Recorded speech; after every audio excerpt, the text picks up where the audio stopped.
Tantor Audio, a division of Recorded Books, presents The Art of Lucid Dreaming, over 60 powerful practices to help you wake up in your dreams, by Claire R. Johnson, Ph.D., narrated by Corey James.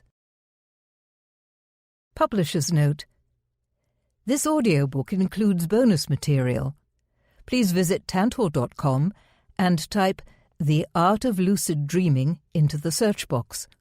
Follow the link to the book's page, then under the supplemental content section, please enter the access code AWARENESS and then click the unlock button to access the bonus material. The code should be entered in all lowercase letters.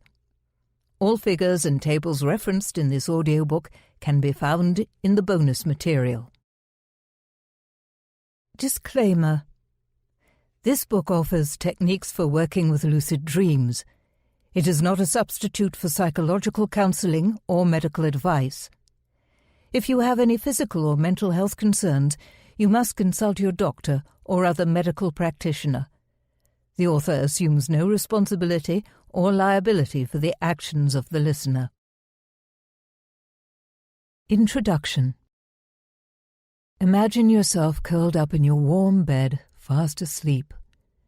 From the outside you may appear inactive, but you are dreaming hard and fast, swept up in a world of vivid imagery and strong emotions where gravity has no set rules, and pigs might indeed fly. Your eyes flicker under your eyelids, but you can't feel your body. You are lost to the waking world. In your dream you are strolling alongside a river when a tiger with rippling muscles and velvety stripes bounds into your path. For a split second you stare into its glowing eyes. Your body kicks into a fear reaction, adrenaline pumps, your heart jumps, you break into a terrified sweat. The tiger snarls, and you know it's about to spring you. Then you understand the truth of the situation. You are dreaming. Yes, this is a dream tiger. And no matter what happens next, you know that afterwards you will wake up safely in your bed with no torn flesh or mauled limbs. Relief flows through you, along with the marvelous clarity of knowing that you are awake inside a dream. Your vision sharpens, your heart slows, and your fear dissolves. You look in wonder at this incredibly realistic tiger, and to your amazement it lowers its massive head and takes a docile step towards you. Awed, you reach out and stroke its warm fur. Your hand buzzes with orange dream tiger energy, and it feels fantastic. This is lucid dreaming. A lucid dream is when we know that we are dreaming while we are dreaming. We activate our waking awareness in a dream without actually waking up. How do I get lucid in my dreams? This is the number one question I hear from a wide range of people, from artists looking to tap into the original creativity of lucid dreaming, to journalists writing their first article on this topic, to people from all professions excited by the idea that there is more to sleep than just sleeping. We sleep a third of our lives away. Yes, sleep is essential, healing, and downright marvelous. But when we spend the entire night unconscious and don't even recall our dreams, we're looking at years and years of our life lost in oblivion. A full 6 years of our life is spent dreaming, with an estimated 2,000 dreams each per year. Where do these experiences vanish to? When we wake up inside our dreams, we can interact consciously with the fantastic creativity of our dreaming mind. We can extend and enhance our life experience by bringing our lucid awareness to the symbolic stories that unfold night after night as we sleep. Just some of the experiences that lucid dreamers report include creating a new planet, having sex with someone super desirable, befriending wild animals, flying low over the ocean, transforming into a dragon or an eagle, surfing down black holes, experimenting with being a different gender, turning into a giant and becoming super strong, dying in different ways, performing magical tricks such as levitating objects or disappearing atom by atom, examining the tiny details of the dream world, asking profound questions about the nature of reality and receiving responses, directing healing energy to themselves or others, communicating with dream figures, and dissolving into blissful light. It's no wonder the question, "How do I get lucid?" becomes urgent when we grasp how enriching and exciting lucid dreaming can be. This book introduces original practices that I've created myself and tested in interactive workshops and mentoring schemes over the years with transformative results. It also includes the most effective lucidity practices that I have encountered through decades of personal experimentation, research, and through teaching lucid dreaming. The plan is to give you tools to develop your own tailor-made practice by engaging imaginatively with these techniques and shaping them to suit you personally, depending on your dreamer-sleeper type. A key concept in this book is that any lucid dreaming technique can be seen as a recipe that you can tinker with to suit your individual taste. When we interact playfully and creatively with lucid dreaming techniques, we raise our overall lucid awareness and increase our chances of successfully getting lucid. Within this book, you'll find many practices to help you actively develop your own unique range of techniques for getting and staying lucid. There will always be people along the way with a tendency to mystify lucid dreaming. But while it does open a mysterious and truly wonderful world to us, there is nothing mysterious about having lucid dreams. This is an entirely normal thing. Kids can do it, old people can do it, and so can everybody in between. I had my first flash of dream lucidity when I was 3, and I know an octogenarian who has been lucid dreaming for 6 decades.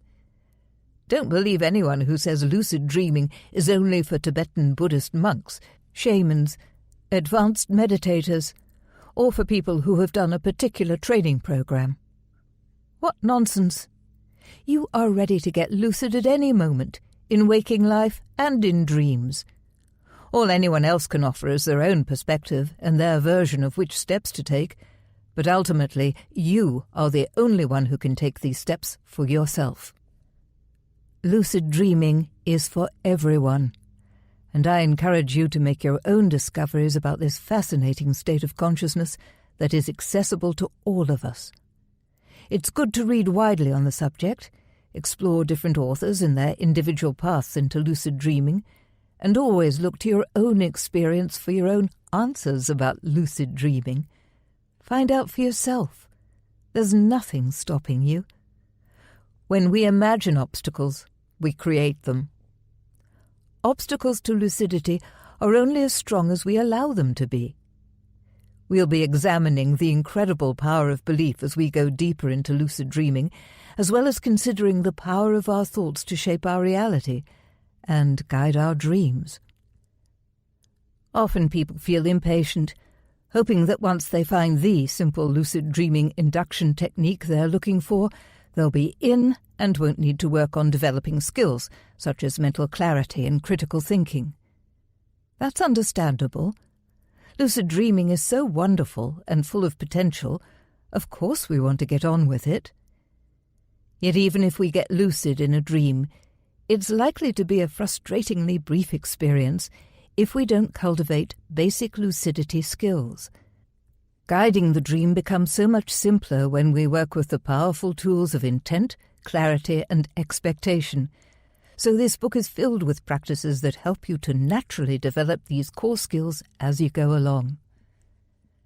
Back when I was first learning to lucid dream at will, I would have leaped for joy to find a book with practical tips on how to increase my lucid dreaming frequency and successfully have longer lucid dreams. That's why I've written this book. I hope it will be the most practical lucid dreaming induction guide you could need. The art of lucid dreaming is filled with powerful practices for lucid dreaming. Its goal is to help you to get lucid, increase the frequency of your lucid dreams, stay lucid for longer, and successfully navigate the exhilarating world of lucid dreaming. How did I get into lucid dreaming? When I was 3 years old, I briefly became lucid in a dream in which I was drowning in a turquoise swimming pool. I realized I could either stay in the dream and drown or wake up.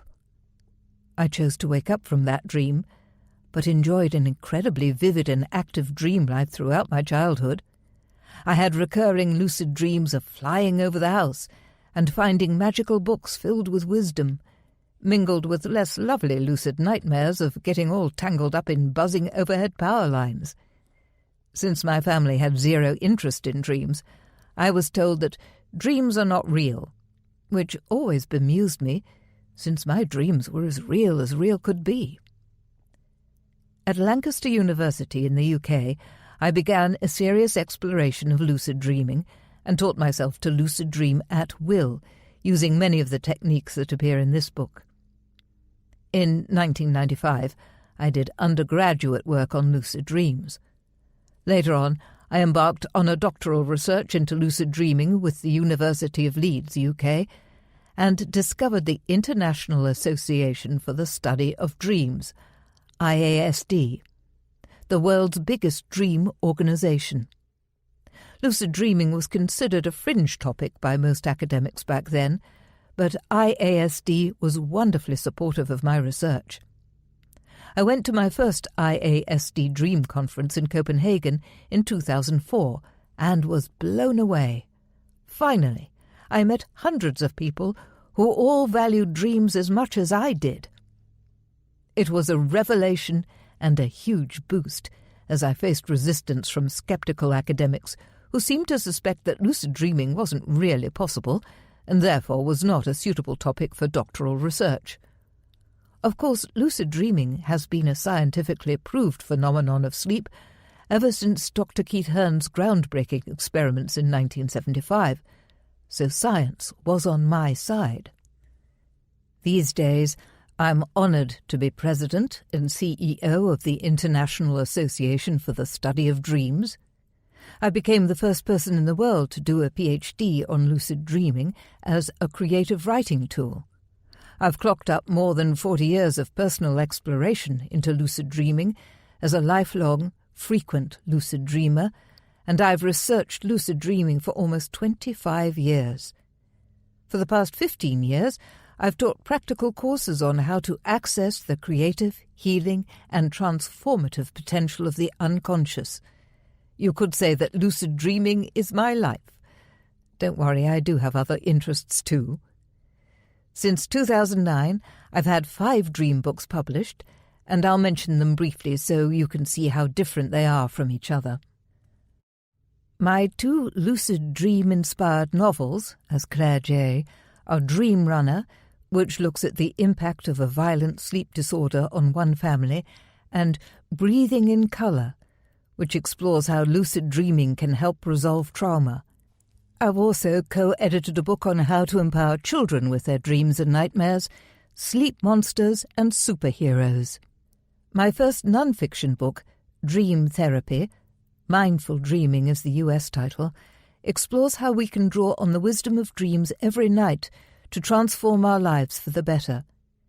Its focus is on mindful sleep and waking dream work, and it highlights the healing potential of lucid dream play, my range of key dream-working tools, and the transformative effect these can have on our lives. Sir Llewellyn's complete book of lucid dreaming is huge in scope, combining cutting-edge science, psychology, practical techniques and academic studies with a very deep approach to lucid dreaming, as it explores healing, sexual dreams, grief, sleep disturbances, meditation, creativity, death, and transcendent lucid states. And that's just for starters. It's a tome. What's in this book? In comparison, The Art of Lucid Dreaming is a super practical, quick and easy how-to guide packed with powerful practices and lucidity programs. It focuses on lucid dreaming induction and stabilization techniques, as well as how to guide dreams with the power of thoughts and expectations. This book does what other lucid dreaming books don't do. It gets you focused on yourself as a highly individual sleeper and dreamer, and enables you to leapfrog ahead to the techniques that are most likely to be effective for you. The lucidity quiz in Chapter 4 is a cornerstone of the book. It encourages you to identify the kind of sleeper and dreamer you are, and you'll then get clarity on how to mix and match techniques depending on your dreamer-sleeper type. I've included 15 lucidity programs for a range of different types, from the heavy sleeper to the insomniac, and the high-recall dreamer to the nightmare sufferer. These programs are for you to combine and customize to create your own unique lucidity program to fast-track you to wake up in your dreams. Although this book is ideal for those starting out with their lucid dreaming practice, it isn't just for beginners. Experienced lucid dreamers looking to refresh their practice after a dry spell will find plenty of original practices to kickstart a new phase of lucidity. For those of you who have read my other dream books and are familiar with my core practices, such as lucid writing and the lucid imaging nightmare solution, this book still offers a range of brand new lucidity practices that I've created, as well as my in-depth approach to assessing your personal dreamer-sleeper type. This latest book is deliberately non-academic, because I like each of my books to offer something new, and a great number of scientific findings, academic advances and research studies from all over the world appear in Llewellyn's complete book of lucid dreaming. In The Art of Lucid Dreaming, common questions and dilemmas about lucid dreaming are answered, and powerful practices are given throughout each of the 3 main sections: getting lucid, staying lucid, and guiding dreams. This book takes you step by step through the most powerful practices for waking up in your dreams. There are a total of 65 practices, as well as 15 dedicated lucidity programs, and in Appendix 2, you'll also find 3 examples of unique lucidity programs to help you create your own. We'll examine how to stay lucid in the face of distractions, and how to stretch our lucid mindset to enable long-lasting, frequent lucid dreams. The Art of Lucid Dreaming also debates the pros and cons of dream control and offers practices on topics such as how to have a successful lucid sex life, how to encourage the people in your dreams to help you get lucid, and how to fly effortlessly. We'll dive into nightmares and see how becoming lucid can help us transform bad dreams into healing gifts, and we'll look at how lucid dreaming can be a portal into transcendent experiences, as well as inspiring wild creativity and deep healing. Enjoy the ride. Part 1. Getting Lucid. How to Wake Up in Your Dreams. Chapter 1. What is lucid dreaming? Lucid dreams are dreams where we know that we are dreaming while we are dreaming. This insight enables us to experience the gloriously rich imagery and compelling events of our dream world with full conscious awareness. We can explore the dream, go with the flow of events, actively guide the dream, and react fearlessly to scary dream situations. Lucid dreaming is a magnificent adventure open to each of us every single time we lie our heads down and sleep. Here's one lucid dream where everything changed for the better the second I knew I was dreaming. A huge tidal wave is hurtling towards me, a mass of towering, unstoppable water. Terrified, I turn and run as fast as my legs can carry me, but I know I won't be fast enough. I glance behind me and gasp. The sun illuminates this wall of water, turning it silvery blue and causing each tiny droplet to glimmer like diamonds. It's terrifying, but it's the most astoundingly beautiful thing I've ever seen. Suddenly I understand. I'm dreaming this. All my terror vanishes in a flash. As the sparkling wave barrels towards me, I leap into the air, elated. I leap so high that I land right on top of the wave, all its power beneath me. Fully lucid, with my arms outstretched, I surf this giant wave with the sun warm on my head and the taste of salt on my lips. It's so exhilarating. I surf the wave all the way down until it's foaming over green fields and I feel the ground beneath my feet. The most common question I get asked on the subject of lucid dreaming goes along these lines. I got lucid just the one time, and it was the most awesome experience I've ever had. How do I do it again? There is no single answer, because the thing is we're all different. We have different sleep rhythms, different lifestyles, different stressors. Some of us are visual thinkers, while others are more analytical. We each enjoy different dream recall, different thought patterns, and different beliefs about the nature of reality. We even have different reasons for wanting to become lucid in our dreams. All these factors have an impact on how we respond individually to lucid dreaming induction techniques.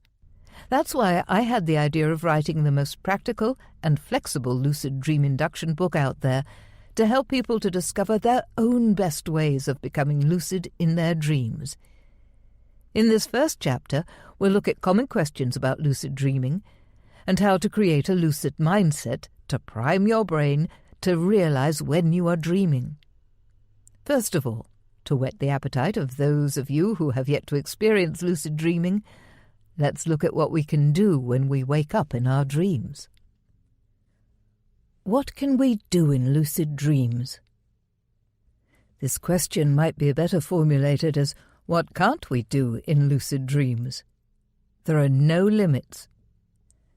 Some people say that imagination is the only limit in lucid dreaming, but I disagree. Lucid dreams can go well beyond the bounds of the human imagination, which is why, even after more than 40 years of lucid dreaming, I'm not bored yet. There is no state of consciousness quite like lucid dreaming, a state where we can have wild, joyful, or transcendent experiences that we have never experienced while awake, such as flying into the sun or transforming into a raindrop. The amazing thing is that all of this is experienced with incredible reality, clarity, and super vivid sensations. I turned into a dolphin once and felt the torpedo strength of my body underwater, the brief flash of sunshine as I leapt powerfully over the waves, and the splash as I dove back into the water. It felt so real. A man told me that in one lucid dream he chose to experience the wonderful sensation of being a pregnant woman and hugged the round, tight drum of his belly.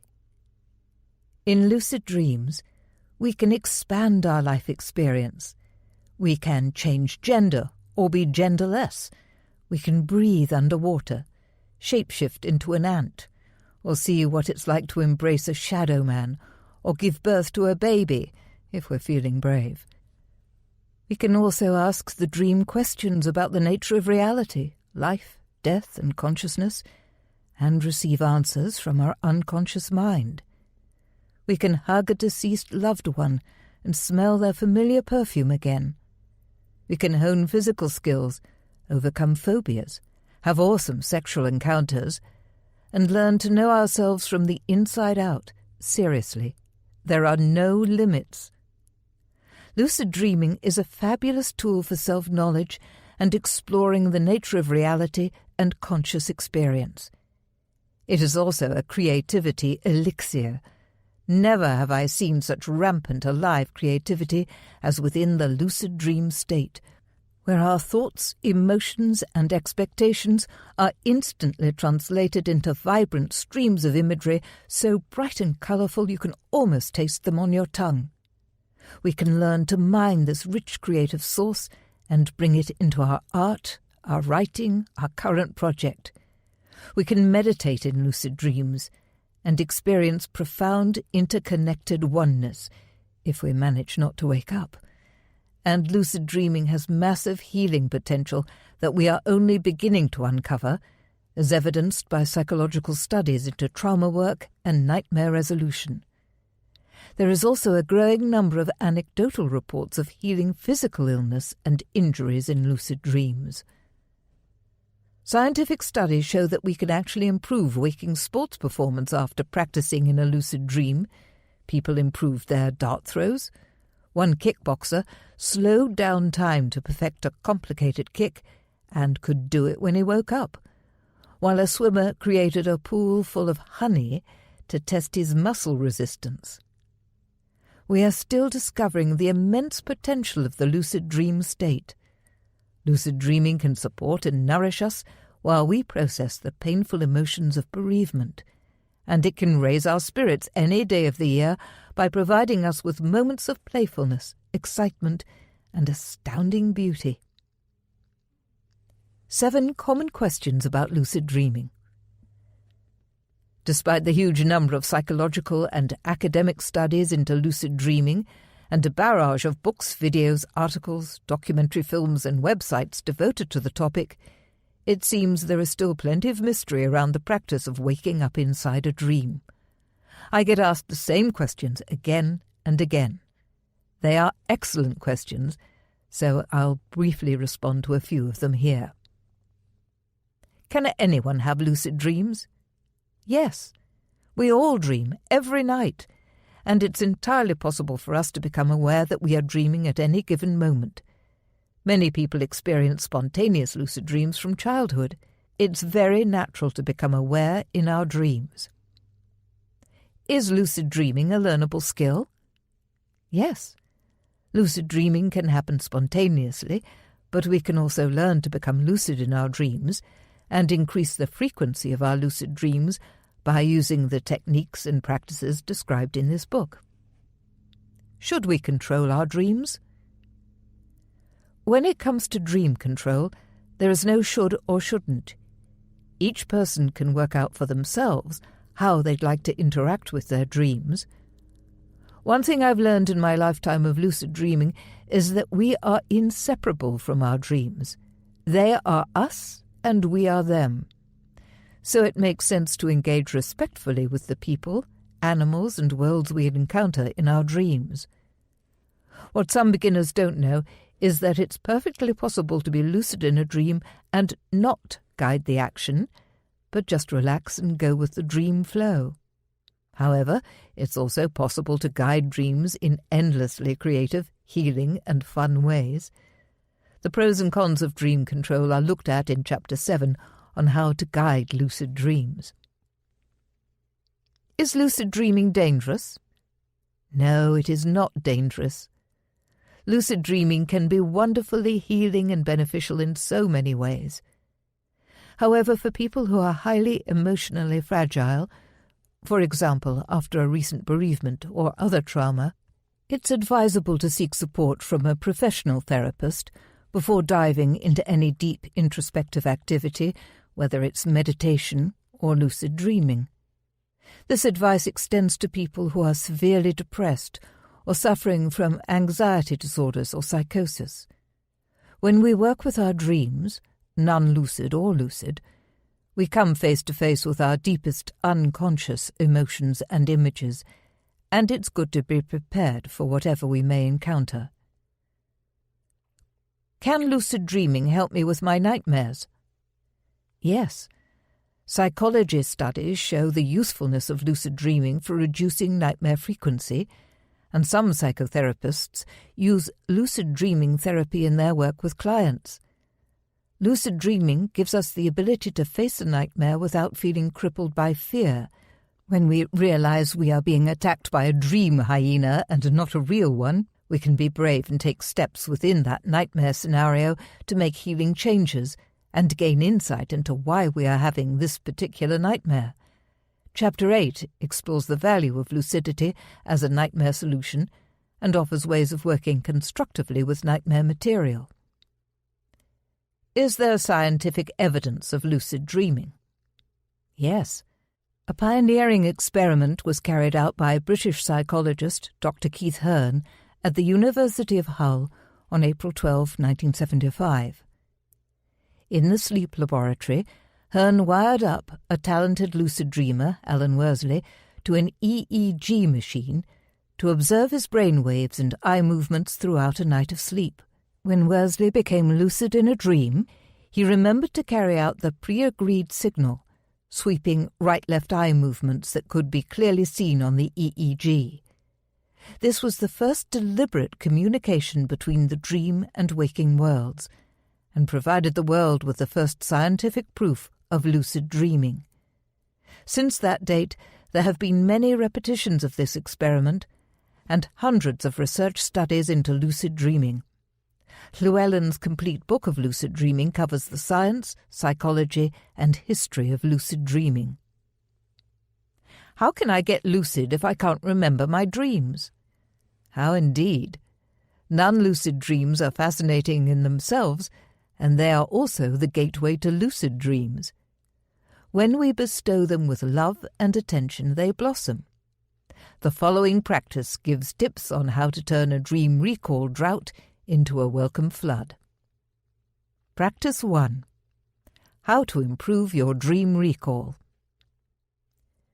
Remembering dreams is an act of awareness, and it's also an act of listening, a way of caring about ourselves and our rich inner life. It's wonderful to pay attention to this deep part of ourselves and to notice the infinite ways in which dreams and waking experiences intertwine. Lucid dreaming is all about awareness. Improving dream recall can be viewed as a vital first step to securing that brightly shining awareness. Try not to use a stressful alarm clock, but wake up naturally or to a favourite song. Using the same wake-up song will condition you to recall your dreams while it plays.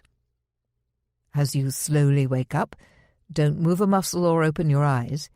Instead, think back and ask yourself, what was I just doing? How was I feeling?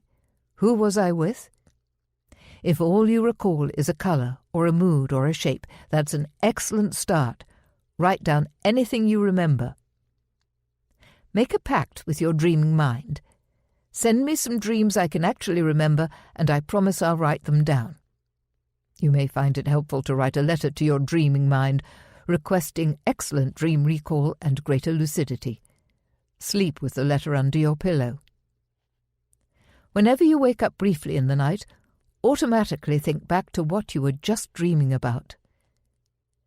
Try taking afternoon naps, because you'll go straight into a dream-rich sleep and are likely to recall dreams much more easily. The more often you remind yourself that you intend to recall your dreams, the stronger the message to your unconscious becomes, and your dreams will respond by coming to you. When we remember our dreams, the next step is to make a note of them, as the following practice shows. Practice 2. Power up your dream journal.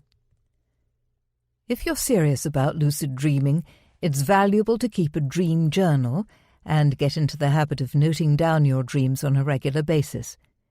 This is to strengthen your connection with your dreaming mind. Dream images are alive. They have energy. It's fascinating to see what goes on in non-lucid dreams. It can be quite a revelation. The more intimately you know your own common dream themes, symbols and stories, the easier it is to recognize when you are dreaming and become lucid. It's possible to keep a powerful record of your dreams with minimal effort. It doesn't matter what you write on as long as you can read it afterwards. My own dream journals range from stunning hardcover pocket notepads to the backs of crumpled till receipts. It simply doesn't matter, as long as you get the dream down. I have busy mornings because my child acts as my alarm clock, so sometimes I only have time to scribble down a dream while brushing my teeth or preparing food. My scraps of paper nestle in random places until I get around to transferring them onto my laptop or into one of my many dream journals. I've also been jotting down my daughter's dreams, and those notes tend to accumulate on the breakfast table. Okay, so it's not always a perfect system, but it works for us, and those precious scraps always find their way into a more permanent record. The point is, no matter how hectic your morning routine is, you can always find a way to write down your dreams or speak them into a recording device. Sketch dream images, no matter your artistic ability. Images are so powerful, and dream energy will come through even if they are rudimentary. Sketches help anchor you to the dream and recall it more easily. Keep your journal private so you can be frank and hide nothing. For each dream, write in the present tense to make the actions more immediate. I'm floating along a dream cliff. Create a title to remind you of the main actions and events. Use keywords and jot down dominant emotions, then flesh out the details of the dream. Use a checklist of simple questions to ask yourself, such as, what's the story of this dream? What are my main emotions and actions? Is there anything I regret? What would I change about my reaction or the events in this dream if I could? Consider your associations with this dream. What do the people, animals, objects or emotions in the dream remind you of? How about the colours and scenery?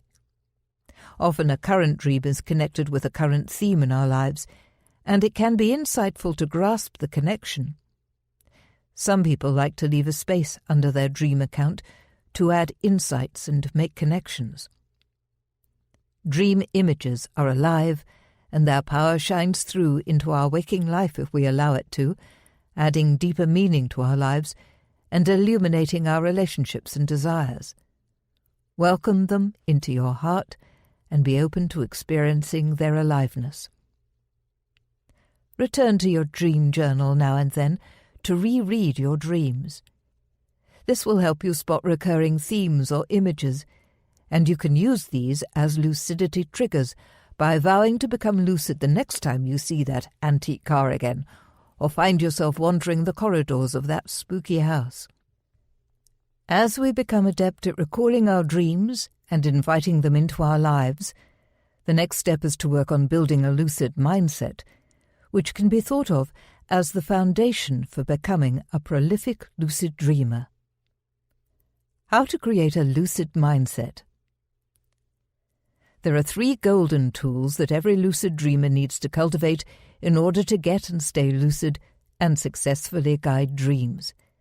These are intent, clarity, and expectation. ICE. Intent is when we're determined to do something or make something happen. It's a powerful mixture of willpower and desire. Clarity means staying focused and clear-minded, even when we're being chased over a cliff by a dream serpent. Expectation is when we not only hope that something will happen, we believe it will, and we are ready for it. When combined and reinforced, these 3 golden tools make up our lucid mindset. We can practice these core lucidity tools while we're awake to strengthen them and increase our lucid dreaming frequency.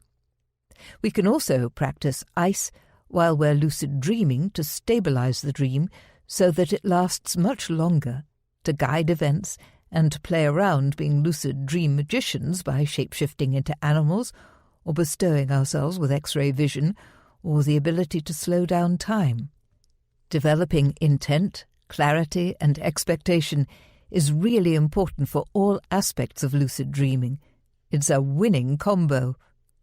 To make sure you get a chance to strengthen these vital lucidity tools as you go through the book, I've structured it so the Get Lucid chapters include practices that focus on developing intent.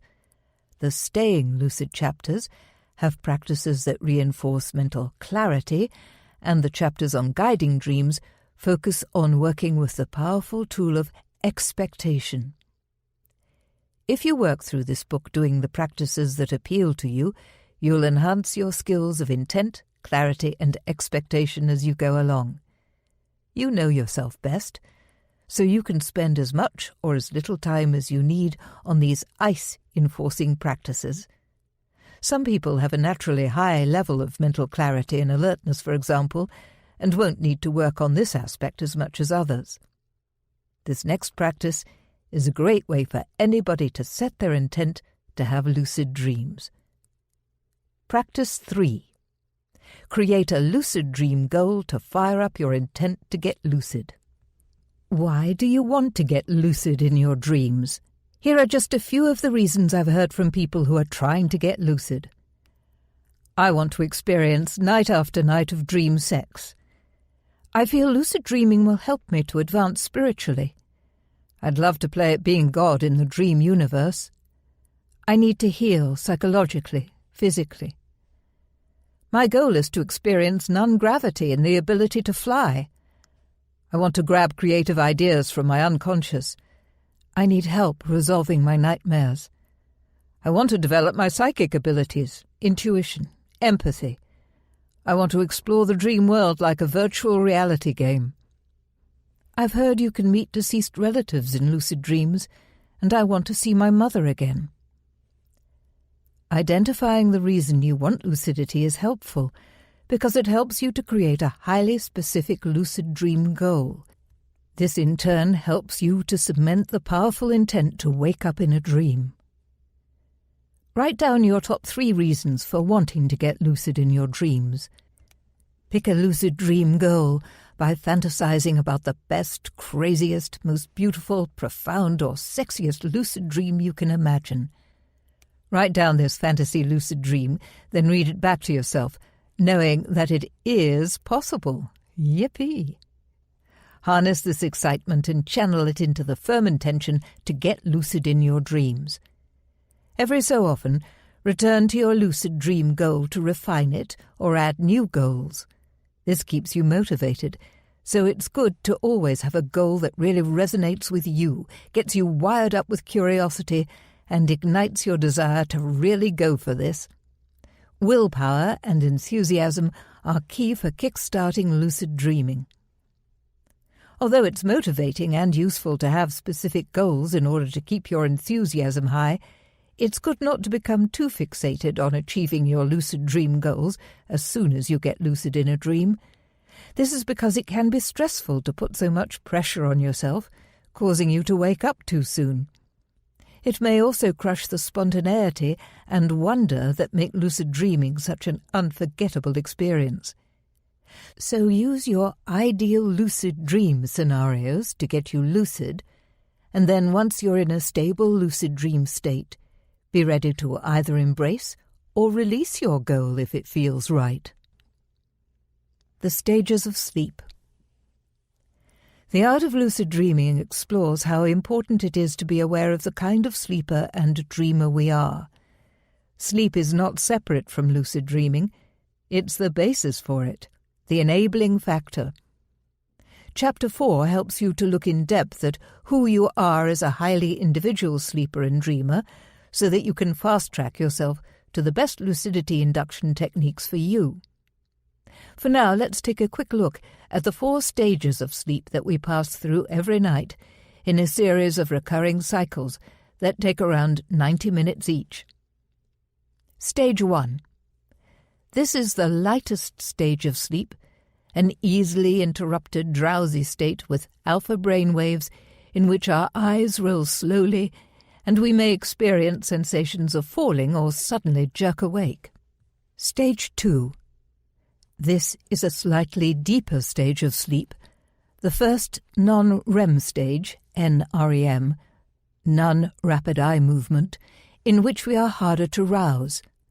Our brain waves slow overall to a theta rhythm, but with specific bursts of activity. Stage 3. This is deep, restorative, non-REM sleep with slow delta brainwaves. It's hard to wake someone up from this stage. Sleepwalking, sleep terrors, and other sleep disturbances can occur. Stage 4. This is where you will experience rapid eye movement or REM sleep. The body goes into muscular paralysis to stop us from acting out our dreams, but paradoxically, everything else activates. There is genital arousal, increased heart rate, eye movements, hence the name, and the brain waves are highly active and very similar to those observed during the waking state. REM sleep is associated with vivid and often bizarre dreams. As we rotate through these 4 stages of sleep several times over the course of a night, the deeper sleep stages grow shorter, while the REM cycles grow longer. It seems likely that many lucid dreams take place during REM sleep, although not all do, despite what many people assume.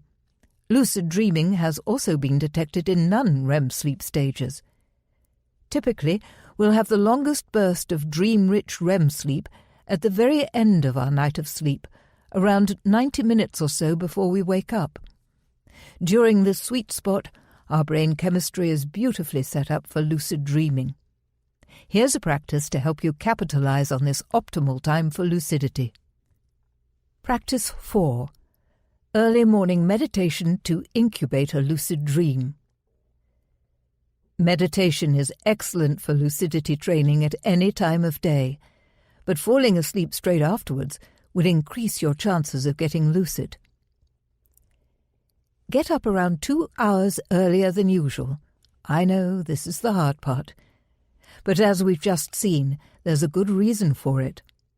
The final, long burst of REM sleep will happen as soon as you fall back to sleep, bringing rich and weird dreams to snap you into lucidity. Sit up in bed or at the end of your bed and meditate. If you go all floppy or try to scramble back under the covers, be ruthless. Force yourself out of bed and meditate on the floor with a blanket around your shoulders. Console yourself with the thought that you'll be back in bed soon enough, hopefully having an amazing lucid dream. Close your eyes and begin to meditate. Breathe slowly and evenly, allowing your thoughts to pass by without latching onto them. This can take some practice, so be patient with yourself if you haven't tried meditation before. It can help to focus on a ball of golden light in your mind's eye, or repeat a mantra to go with your breath, such as, I breathe in light, I breathe out light. Change the colour of the light if you like, so that you are breathing in colour. Visualize the light illuminating your body with its warmth.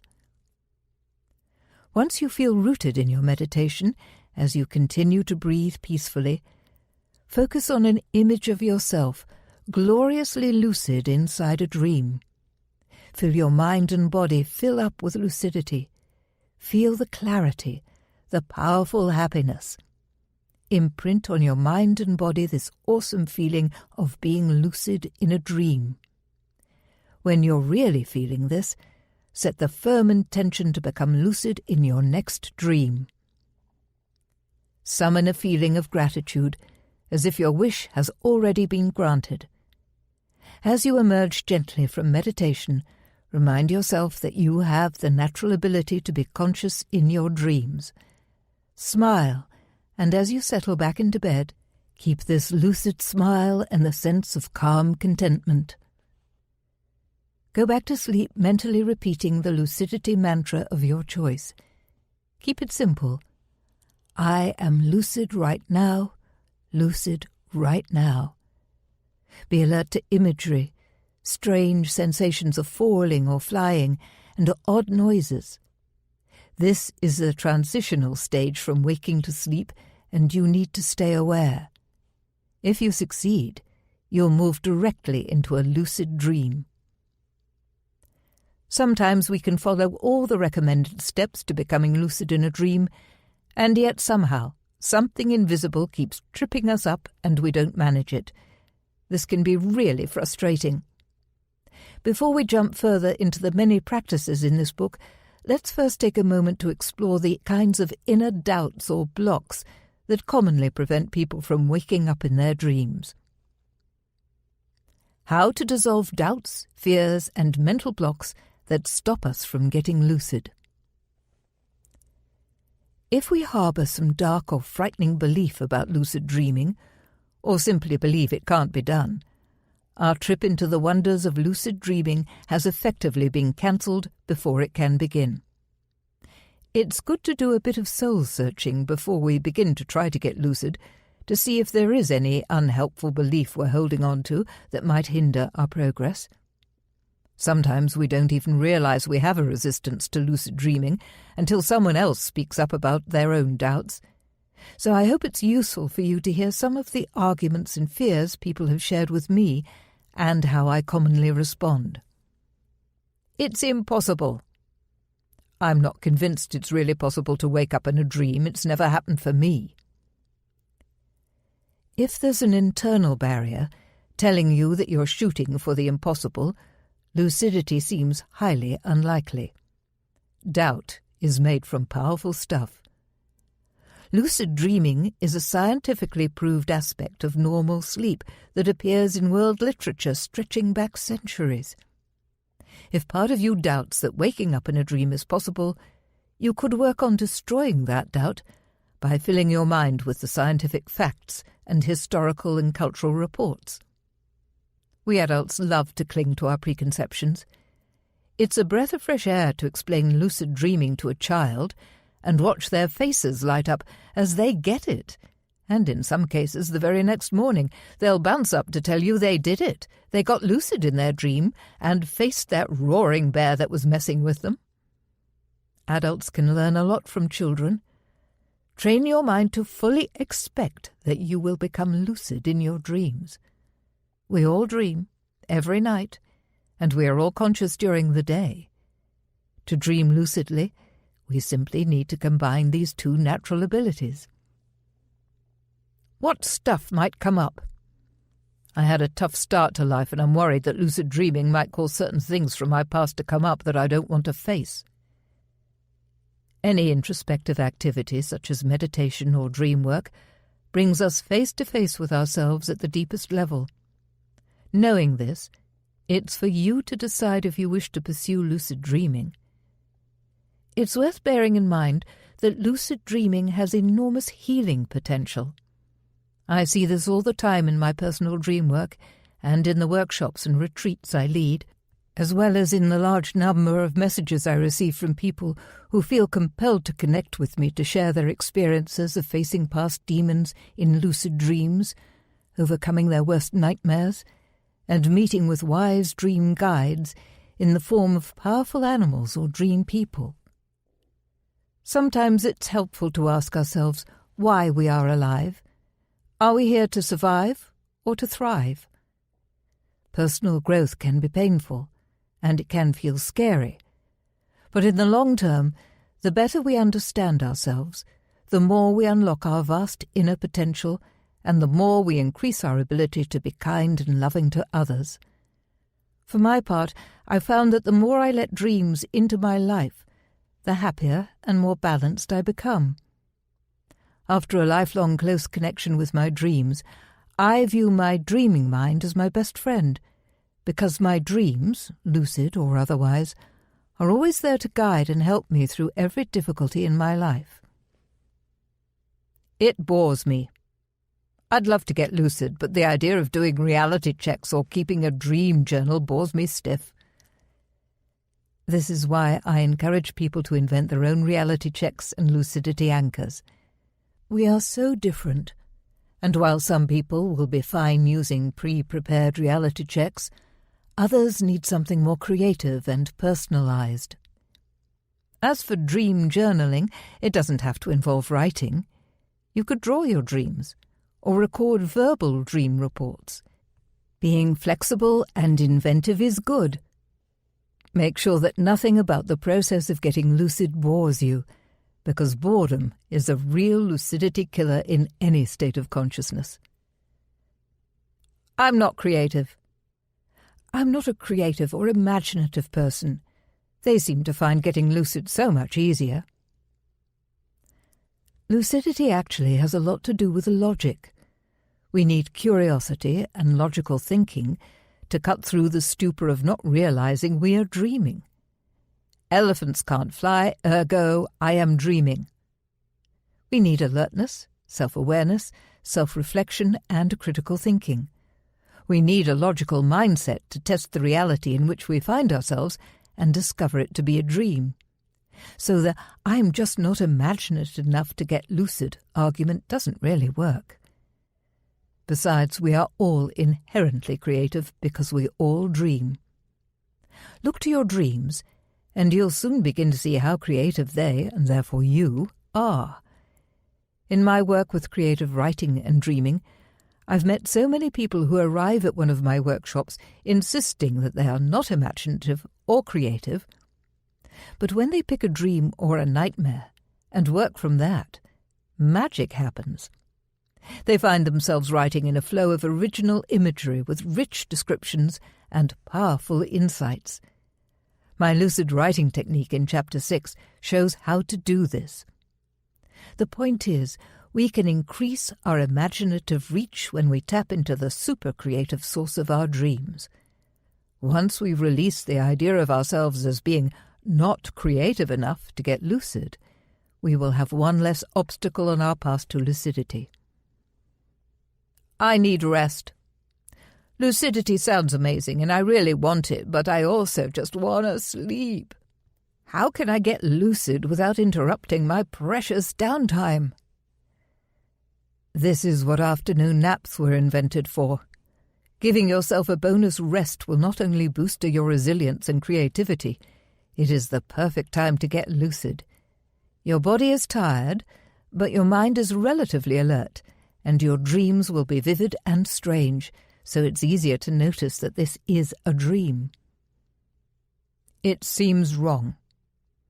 I'm intrigued by the idea of getting lucid, but dreams are sacred messages from our unconscious mind. Isn't it wrong to tamper with them by becoming lucid? This kind of preconception could understandably hinder a person's ability to get lucid. Wrong is a very strong word and could result in a solid lock on our mind. Let's face it, if we believe it's fundamentally wrong to get lucid, we will likely find it very hard to start a lucid dreaming practice.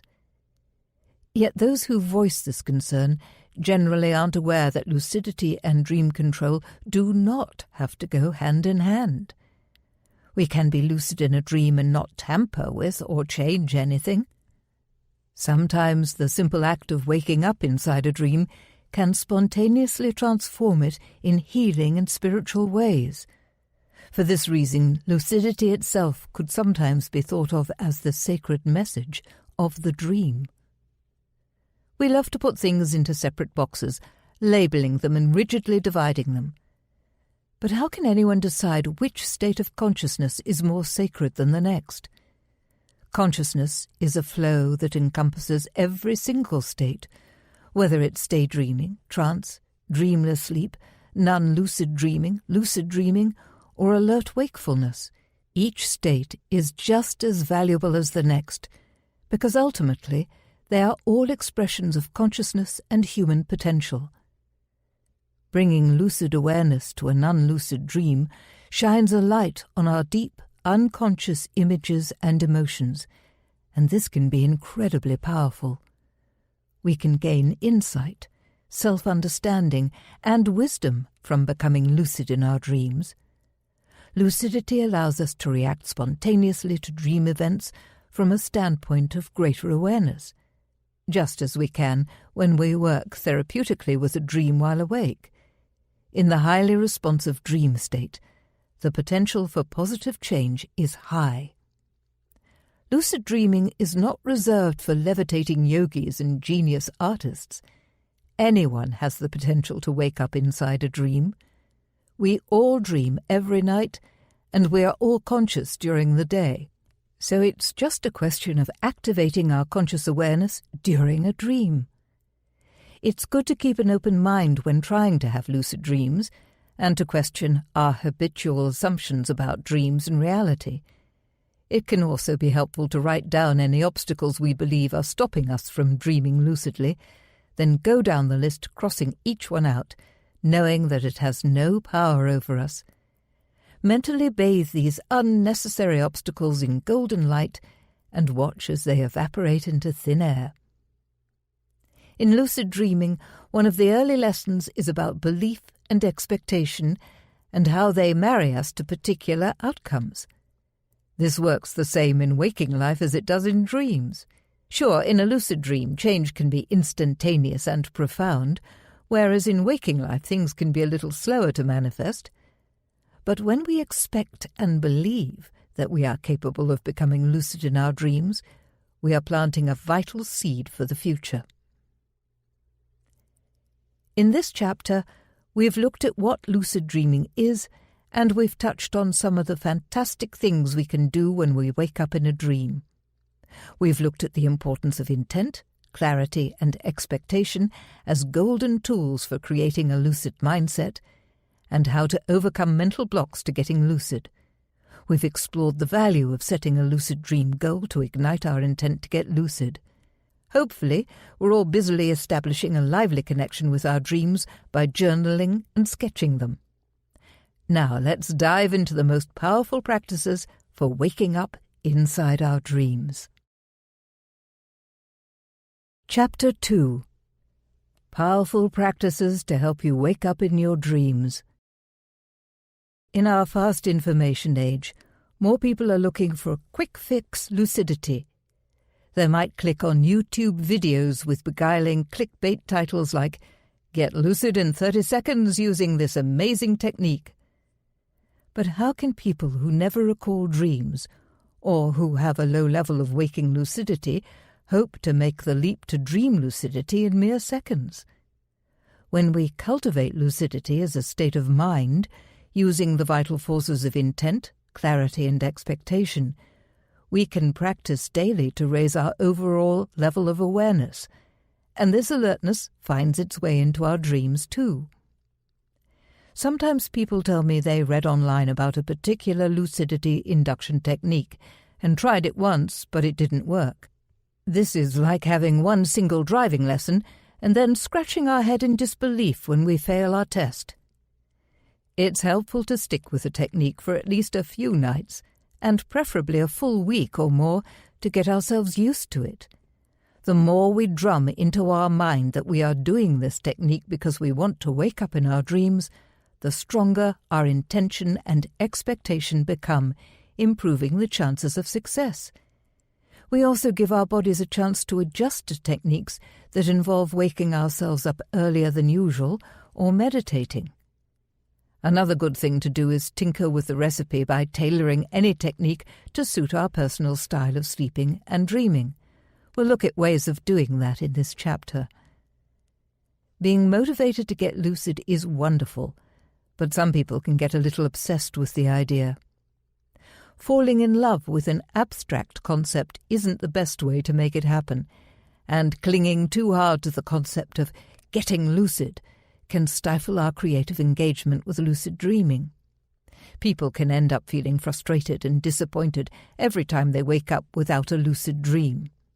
They resort to techniques that destroy their sleep, such as setting the alarm clock every hour in an attempt to get lucid, and so end up exhausted.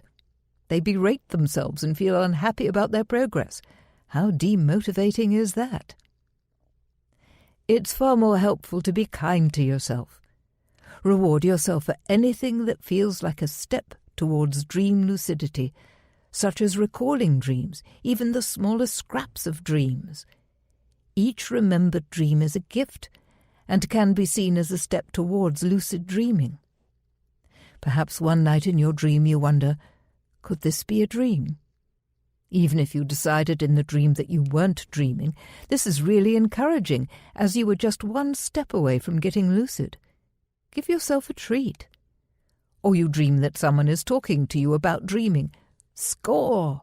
Your dreaming mind is helping you to get lucid. You dream you are flying. Yes! Flying dreams commonly lead to lucidity. Pat yourself on the back and smile when you spot any signs of increasing awareness in your dreams.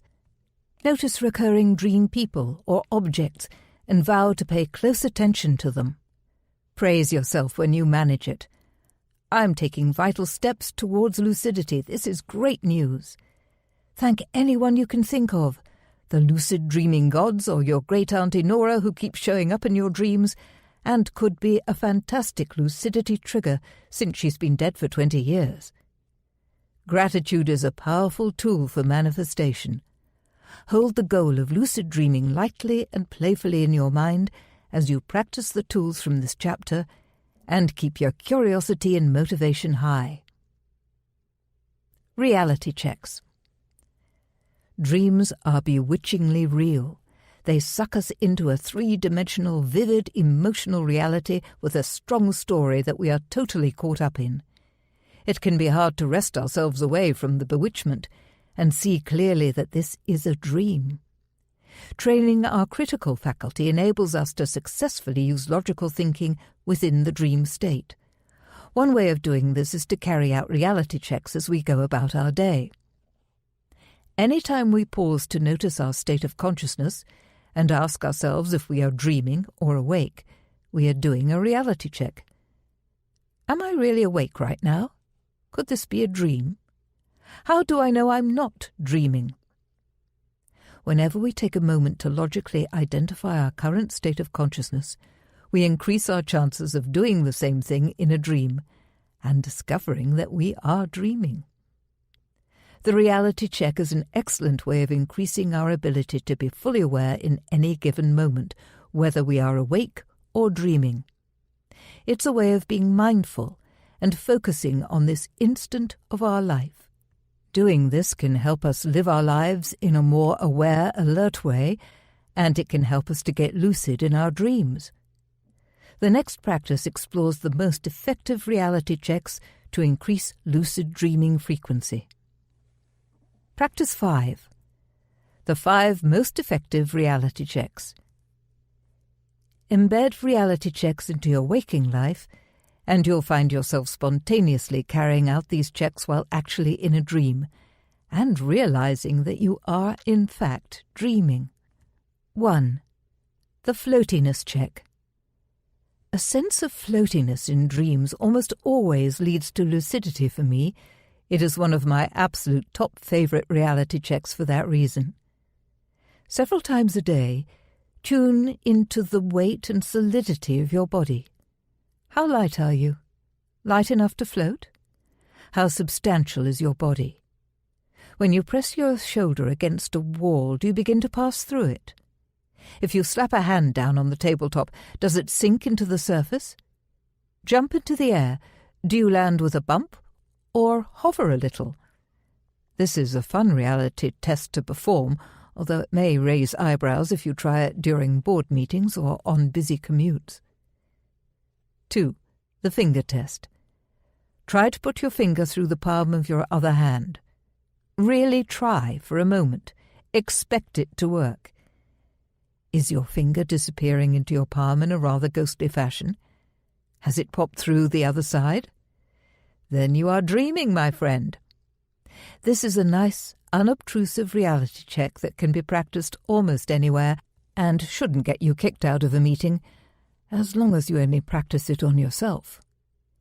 You can also pull the ends of your fingers to see if they stretch or even come right off. Stay cool if they do. They're clearly only dream fingers and will soon grow back. 3. The nose pinch. Squeeze your nostrils closed, close your mouth and breathe in. Is it difficult? Impossible? Do you feel like you're wearing nose clips in a pool? You must be awake. Do you find you can breathe just as easily with your nose and mouth tightly closed? Then you are dreaming. 4. Telling the time or reading text. If you wear a watch in your dreams or see a clock, observe it closely, because time is strange in dreams in more ways than one. The numbers on a digital watch may not appear in order or become scrambled, and the seconds won't be evenly spaced. Reading any text in a dream may be fine the first time you try it, but just try rereading it. I have watched a perfectly stable sentence melt like ice cream in a dream, or spring confidently into a new cryptic phrase. This is a fascinating way of exploring the creative energy of the dreaming mind, as it can generate the most surreal poetry you ever read, or create a pool of tasty ice cream. 5. The hands trick. This is a lucid dreaming classic. It has always worked for me. We usually have a dream body, so our hands are with us in our dreams as they are in waking life. While awake, you can try this right now if you like, Raise your hands to eye level, looking at your palms with curiosity. Observe the lifelines and the gaps between your fingers, and now turn your hands over and look at the backs. Notice your rings if you wear any. Examine those funny whorls of skin on the finger joints. Note the length of your nails. Look at the veins. Can you spot any freckles? Familiarize yourself deeply with your waking life hands, and when you observe them in a dream, you'll notice tons of differences. People report seeing 6 fingers, fluffy palms, ghost-like translucent fingers, animal paws, melting digits, or simply someone else's hands. If your hands look fairly normal, try the hand flip. Look at the palm of your hand, then flip it over to view the back. Then flip it to look at your palm again, and so on. In a lucid dream, it's unlikely that your hand will look identical each time you flip it. Your fingers might appear in reverse order, or you might lose, or gain, a digit as you flip. I love looking at my hands in a dream because their appearance often comes as such a crazy surprise, and I get lucid right away. There are lots of other reality checks, so take your pick, experiment, and you'll find one that works for you. For example, try closing one eye and looking at your nose. Can you see the curve of it? If not, you may be dreaming. Or try the tongue bite. See if it hurts when you bite your tongue. If it doesn't, you may be dreaming. Then there's the classic light switch test. In dreams, light switches often have a delay or don't work at all. Also, try thinking back to what you were just doing before this moment. Is there any logic to your movements? If you're at work right now, do you remember cycling there? If you're clinging to the spire of a cathedral, do you remember how you got up there? No? Well, then you've either had too many beers and accepted a silly dare, or you are dreaming. Some people set an hourly beep on their digital watch by day and automatically ask themselves, "Am I dreaming?" whenever they hear the beep. But in my experience, this isn't the best idea, as it usually results in an automatic half-hearted reality check. We are supposed to be training our critical faculty and our powers of observation, so a reality check should be prompted naturally. Doing reality checks on autopilot, out of a sense of obligation, is never going to get the best results. We need to find ways of creating spontaneous reality checks that are unique to us, using our body, our thought patterns, and our senses, as the following practice shows. Practice 6. Invent your own unique reality check. You are unique, so invent a reality check that reflects your uniqueness. When we link our senses, our bodies, and our habitual thoughts to a reality check, it grows in power and can be extremely effective. Have fun and be creative. One amusing example of a reality check came from a guy who told me that every time he farts, he asks himself if he is dreaming. There's no harm or shame in linking reality checks to the most intimate acts of our body, and no need to tell anyone how we anchor our intent if we prefer not to. If you're a smiley person, why not recall your intention to get lucid each time you smile at someone? If you often experience pulses of sexual arousal during the day, you could connect these to your desire to get lucid.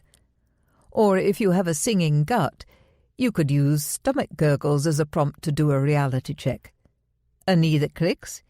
Use that click to help you develop a critical mind and question your reality. Notice when your body is not doing its usual thing. If you have any kind of chronic aches or pains, notice the spaces between the pains. In dreams, we are often pain-free. We usually don't limp or hobble or have trouble rising from an armchair in a dream. We are able to race along without needing to catch our breath, or we jump like a gazelle. Notice, notice, notice, and you'll soon find yourself noticing when you are dreaming. Link certain thoughts to reality checks.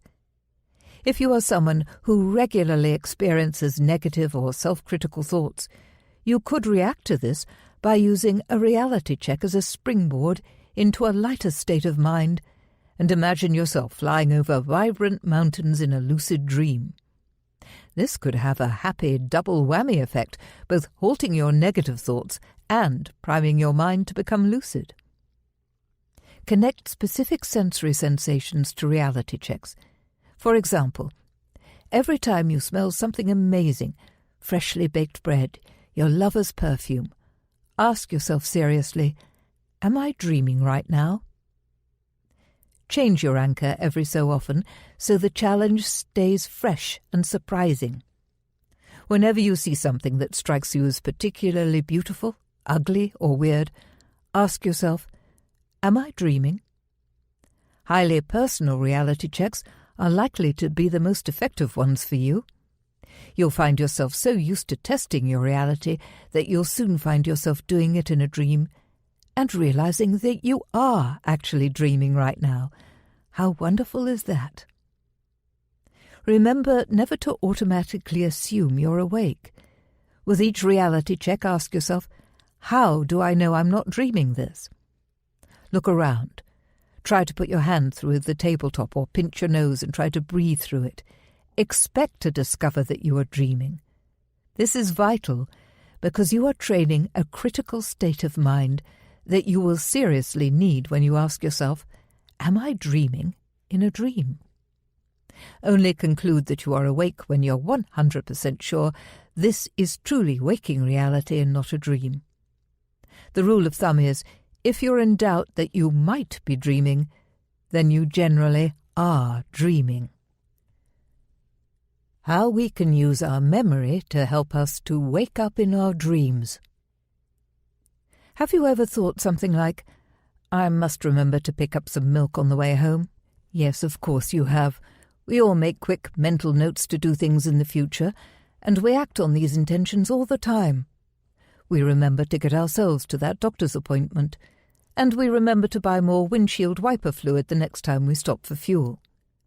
This is known as prospective memory, and it is very much linked to intent. We intend to do something at a particular time or on a particular occasion. The good news is that our natural ability to recall and act upon an intention can be easily linked to getting us lucid. We can do this in a number of ways. Try some of the techniques in this practice. Practice 7. Use your memory to get lucid. This is a great way of strengthening your natural ability to remember to do things. Stop by the store for orange juice, let the dog out, get lucid in my dreams. Remind yourself during the day, tonight I am lucid in my dreams. Create reminder cues that stand out around your home or workplace and put them in spots where you will always see them.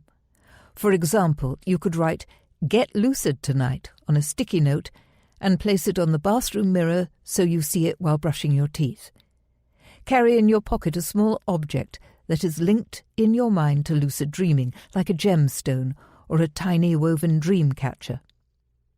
To vary things, set yourself a new creative task each day. Today, every time I pick up a piece of paper or book, I'll say to myself, I am dreaming right now. Or, if you're someone who travels a lot by car, today, each time I open the car door, I'll ask myself, am I dreaming? This is a great way of linking intent to reality checks, and it creates continual reminders to get lucid. The point of all this is that it cements your intention to become lucid by strengthening your natural ability to recall and act on things that you plan to do. Using your memory in this way will help you to remember during a dream that you intend to wake up inside that dream. Study your dream journal and pick out common objects, scenarios, or people who crop up regularly. You might notice you often dream of running to catch a train, or you may realize your mother is often present in your dreams. You might often see mirrors, clouds, or bananas in dreams. These are valuable lucidity triggers. Connect them to your intent to get lucid. The next time I see fluffy white clouds, I'll know I'm dreaming. This daytime practice can be expanded into the following practice to cement our intent by reacting differently to familiar stressors. It's helpful to personalize lucid dreaming induction practices so they suit our individual needs, and it's always good to experiment with ways of varying practices so they remain fresh and interesting. Practice 8. Cement your intent by day to ignite it at night. Every time we cement our intent to do something in particular today and then do it, we reinforce our belief in the power of our own intent. But instead of taking the easy way out and choosing something we know we're bound to do anyway, like eat lunch or walk the dog, we need to bind our intent to something outside of our usual comfort zone and see it through. Cement your intent to react in a new and different way to a familiar stressor. For example, decide you will bestow a big smile on your obnoxious neighbour, or resolve that you will be zen-like and patient when waiting in the next mile-long supermarket queue. A quick note here. There's no point in using your intent to deprive yourself of something you love, like chocolate, as this will not help you to get lucid. Take it from me as a chocolate lover and high-frequency lucid dreamer. Bind your intent to doing something positive. In the morning, remind yourself as often as possible of your chosen intention. Devote a minute every now and then to visualizing yourself carrying out your intended action. See yourself smiling radiantly at your grumpy neighbour. Notice the astonishment on his face. Or do you spy the grudging beginnings of a smile in return? How does this strongly imagined interaction make you feel? Pay attention as the scene unfolds in your mind's eye. Make sure you carry out your intended action that same day, even if it means pressing your grinning face up against the neighbour's living room window. Actually, no, I'd advise against doing that. Linking intent to an action that lies outside of our habitual range of emotions or reactions is not only a good practice for cementing intent, it is great for making us more open-minded and flexible towards life. An open mind is an excellent attribute for all lucid dreamers to cultivate, as it opens us up to the magical potential of this state of consciousness and enables us to take surprising dream events in our stride. This comes in handy as we venture more deeply into the world of lucid dreaming. Vary your assignment to keep you on your toes and make sure you don't get bored. You're allowed to be impish, creative, and childish. This is a game. Your intention one day might be to dance as if no one is watching you. Perhaps close the curtains first so that no one is. Try out a repertoire of zoo animal noises, under cover of the stereo to avoid any escaped lion calls by concerned neighbours. Or you may choose to act out all the parts in one of your favourite dreams. Regularly link your intent to waking up in your dreams. Create a mantra. Tonight I am lucid in my dreams. Believe it. Trust in your ability to make this happen. Remind yourself of your success with waking life intent. Shame about the restraining order from the neighbour, though. And feel certain that your intent is powerful enough to get you lucid in a dream. Both of these daytime practices work well together with the following early morning practice, which also relies on us remembering to carry out a future action. Practice 9. The mild technique. The mnemonic induction of lucid dreams, mild, is a well-known technique that focuses on the ability to recall a preset task.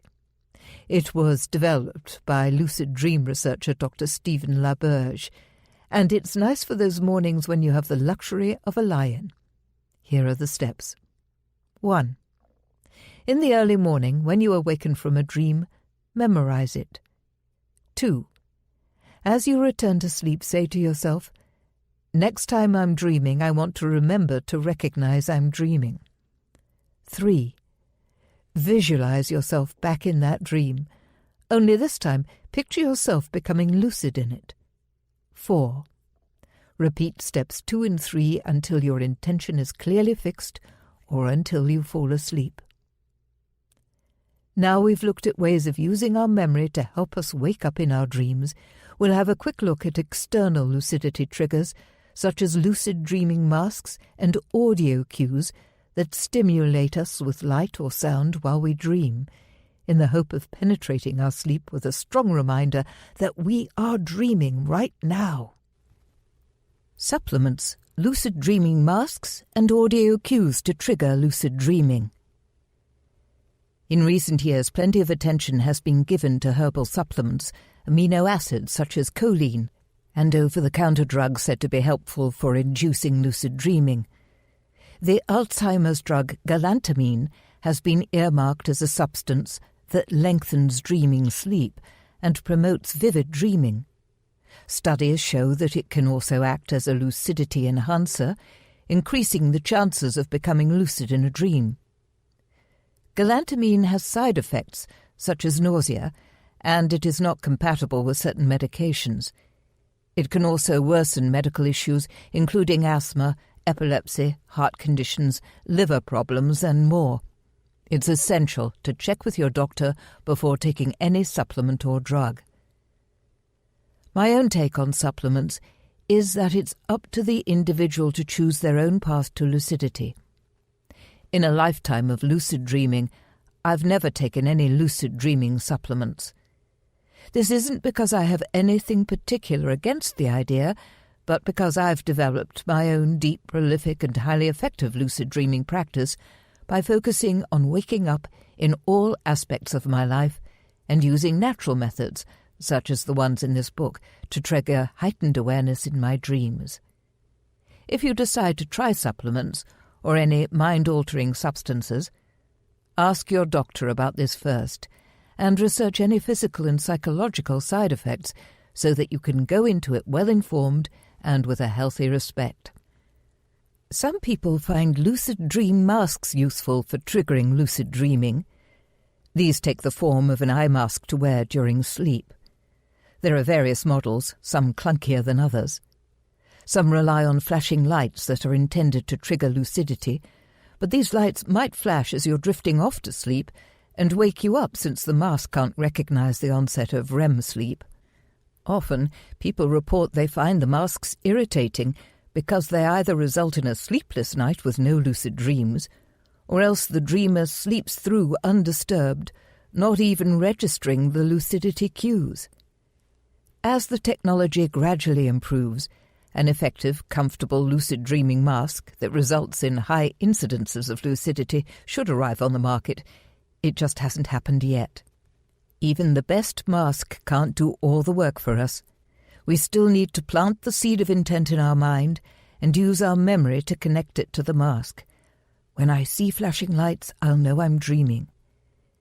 People report seamlessly incorporating the lights from lucid dreaming masks into their dreams. They dream of ambulances, discos, or UFOs. But if they don't manage to recall what those flashing lights really mean, they don't become lucid. Another external lucidity cue that may work better for some are smartphone apps that use audio cues to penetrate the dream state. You could record your voice saying, "This is a dream, I'm lucid in my dream," and time it to go off around 5 hours into your night of sleep. Sometimes these little tricks and prompts can become wonderful lucidity triggers. We just need to be patient and experiment to find what works best for us. Nighttime practices for getting lucid. Now we'll look at a range of nighttime lucid dreaming induction techniques. This next one is excellent for lucid dream induction, the Wake Up, Back to Bed technique, WBTB, uses brain chemistry in our favor. When people are deprived of REM sleep and then allowed to return to sleep, they then spend more time in REM to catch up. This is known as the REM rebound. The Wake Up, Back to Bed technique briefly interrupts our sleep in the early hours of the morning, enabling us to focus on lucid dreaming once we're past the deep sleep stage and our brain is active, geared up for a final long burst of dream-rich REM sleep. Try it for yourself. Practice 10. Wake up, back to bed. WBTB. It may take a bit of adjustment to work out the perfect time for you to do WBTB, but this is such a powerful technique that it's worth the effort. Set your alarm clock around 5 hours into your night of sleep. If you are someone who sleeps for less than 6 hours total, set the alarm 4 hours in to begin with, but you may need to adjust as you experiment with this technique. You don't want to end up wide awake for the final hours of the night. This is detrimental and won't get you any closer to your goal of lucid dreaming. Be ready to experiment, to find a time that is optimal for you where you can easily fall back to sleep. Get out of bed when you hear your alarm clock to wake up completely. Write down any dreams you remember. For about 20 minutes, carry out some other dream-related activity, such as reading a lucid dreaming book or watching a YouTube video on lucid dreaming. Depending on whether you're a light or heavy sleeper, you may need to adjust the length of time you stay awake. If you're a very light sleeper, you may not even need to get out of bed for WBTB to be effective. Just scribble down your dreams and return to sleep as per the final steps of this practice. Some heavy sleepers, who find it hard to wake up and think clearly in the middle of the night, may need 45 minutes of wakefulness before returning to bed. Tailor this technique to suit you. Go back to bed. Relax deeply. Replay one of your dreams in vivid mental detail. Notice any strange images or events that could have been great lucidity triggers. Imagine becoming lucid in this dream and play out what happens next. Set a firm intention to become lucid in your next dream. Really expect and believe it will happen. Get excited about it. Return to sleep repeating a mantra such as, "The next thing I see or touch is a dream," or "I am dreaming now, dreaming now, dreaming now." If your mind starts whirring away on a different topic, steer it firmly back to your lucid intention. Look out for pre-sleep imagery and keep one part of your mind alert as your body relaxes into sleep. You'll notice images beginning to form and move and flow into whole scenes. You are lucid in a brand new dream. You've probably noticed by now that I set great store on creative routes into lucid dreaming, ones that involve working with your uniqueness, your unique body, your unique mind. The more closely we tailor lucidity induction techniques to suit the kind of person, dreamer and sleeper we are, the faster we'll get lucid. First, let's look at ways of developing our own personal lucidity triggers, and then move on to explore a range of further practices for waking up in our dreams. Practice 11. Create your own personal lucidity trigger. This practice gets you thinking about how your body and your dream content can help you to get lucid. Are you someone who dreams about needing the bathroom if you drink too many fluids before you go to sleep? Many people do. Hunting for the bathroom is a common dream, and when we wake up with a full bladder, we understand in hindsight why we had that dream.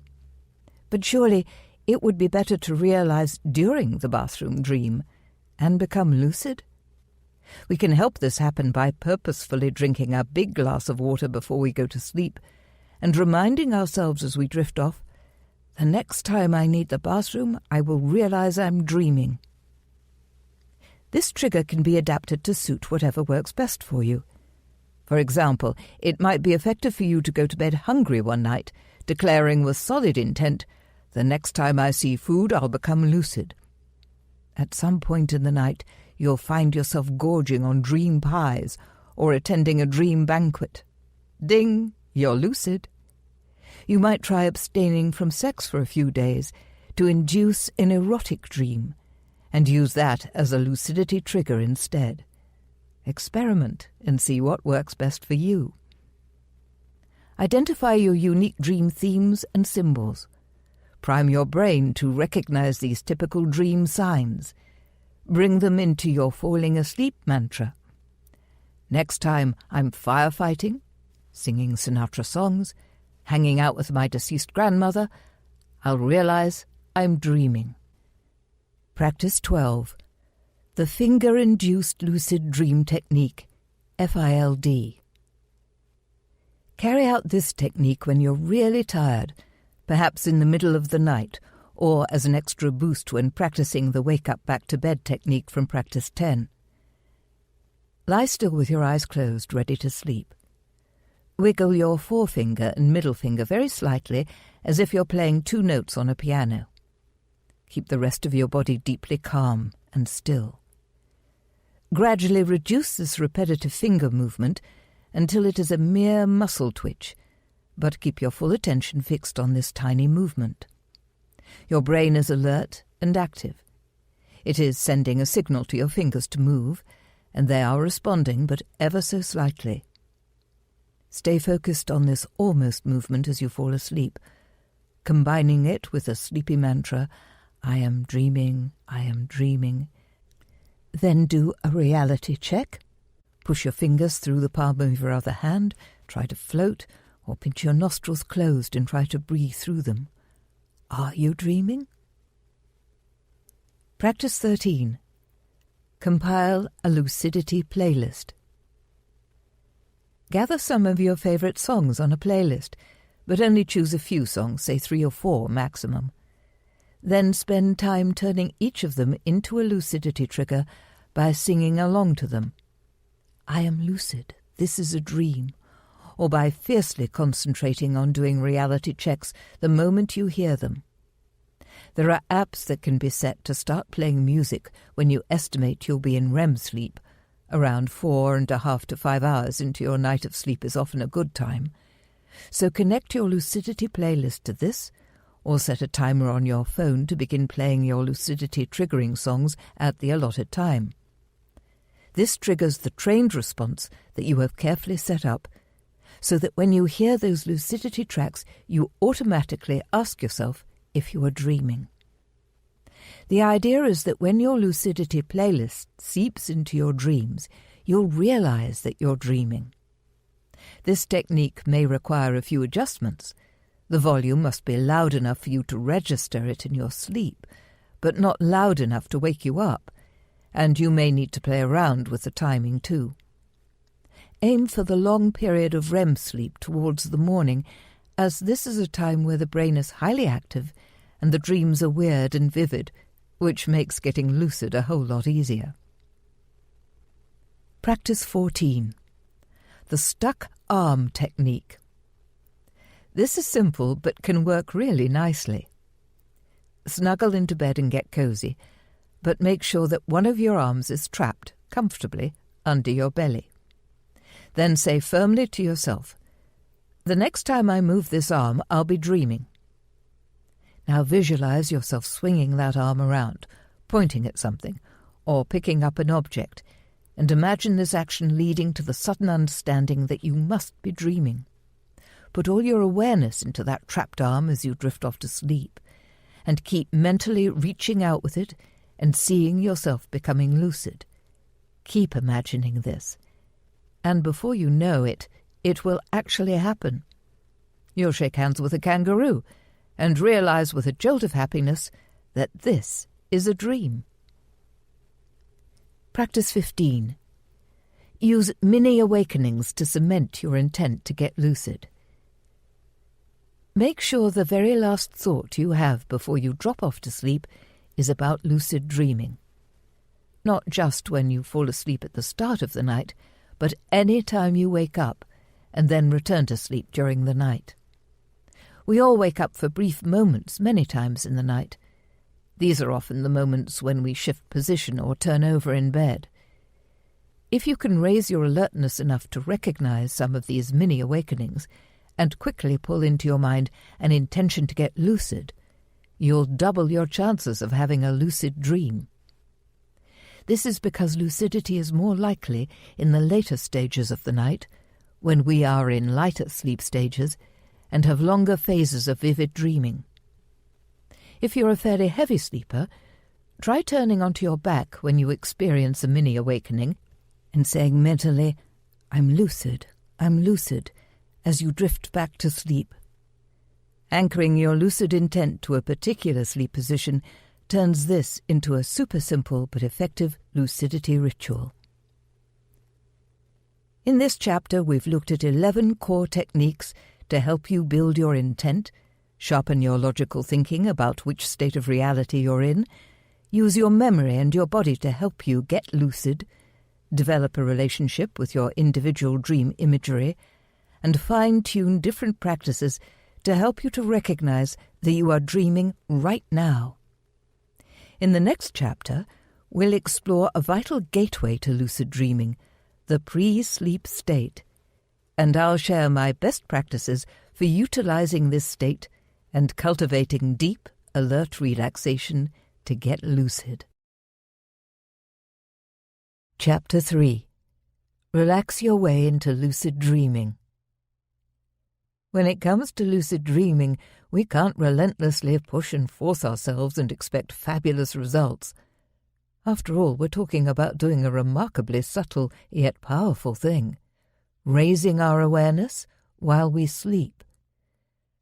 This is not the same as training for a marathon or cramming for an exam. When we try too hard to get lucid at the expense of a good night's sleep, we risk creating a new problem for ourselves, insomnia.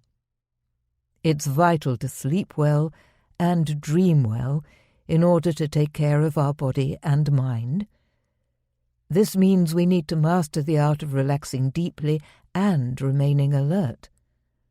Luckily, there are some great ways of learning this tightrope act. This chapter presents more core techniques for getting lucid. These focus on the entry point of sleep, where if we remain alert, we get to see a slideshow of bizarre imagery and experience strange and fascinating sensations as we drop off to sleep.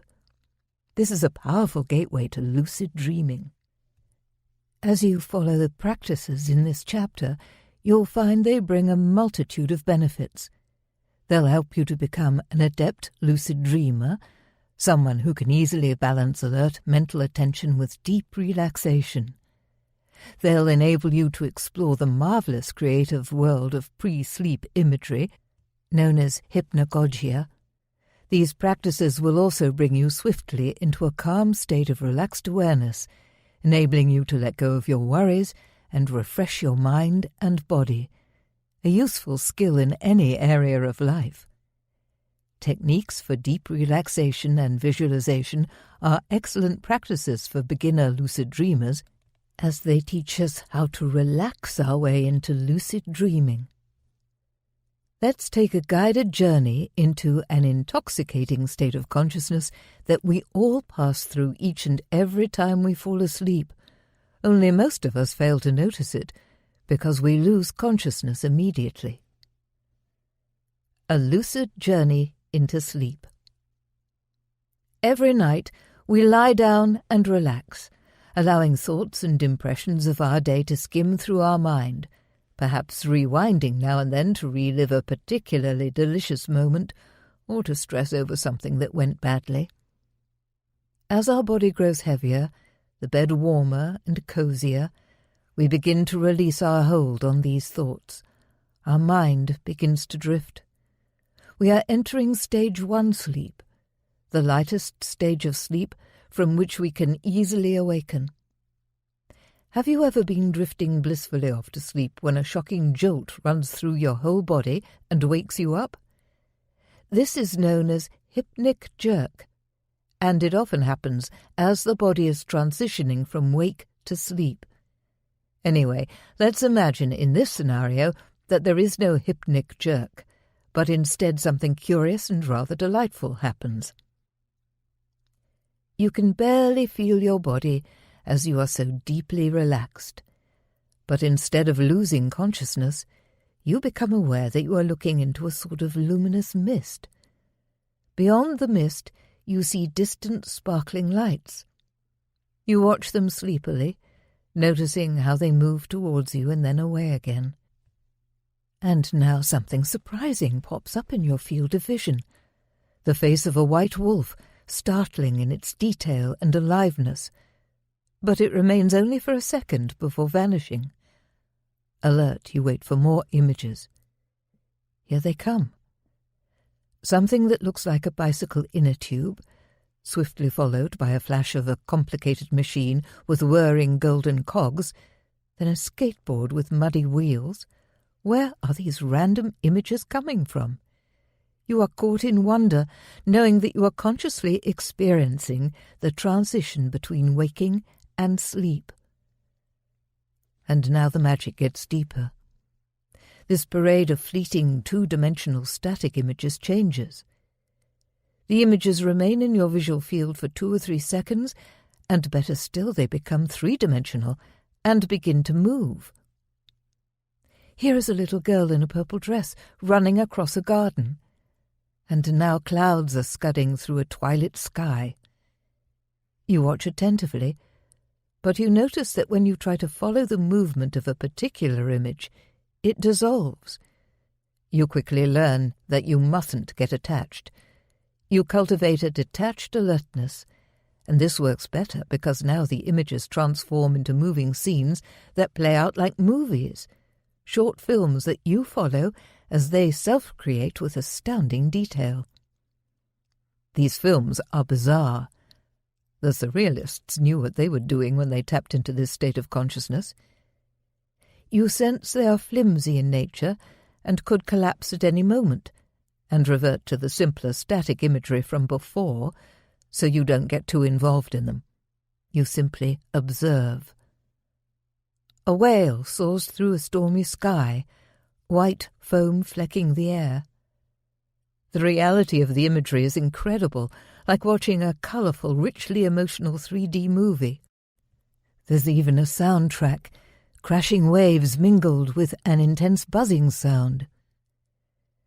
You realize you need to keep a clear head because this imagery is so beguiling and emotional, but you mustn't get sucked in. As soon as you think that, it's as if you're accelerating away from this scene. The whale shrinks to a tiny point above a vast ocean. The scene is all around you now. This is no longer like watching a film. You are in the film. You shoot backwards, lifting into space, and you think, I'm an astronaut. Instantly you look down to see you are wearing a puffy white spacesuit, and the Earth is a blue and white marble far below. This is mad. Your thoughts are influencing the imagery. Looking around, you see 1,000,000 bright stars, and there are rolling green hills too, which is a weird thing to have in space. You alight on a hill with an oak tree and see the white wolf from earlier, only now it's standing a little way from you, its eyes as bright and alive as fire. The closeness of the wolf gives you pause. Are you safe? Then you understand. You have succeeded in remaining conscious through the entire process of falling asleep. You have observed the morphing process of dream building and are now inside a full-blown dream, a lucid one, because you know for sure that you are dreaming. There's a curious aliveness to everything you see. The detail is incredible.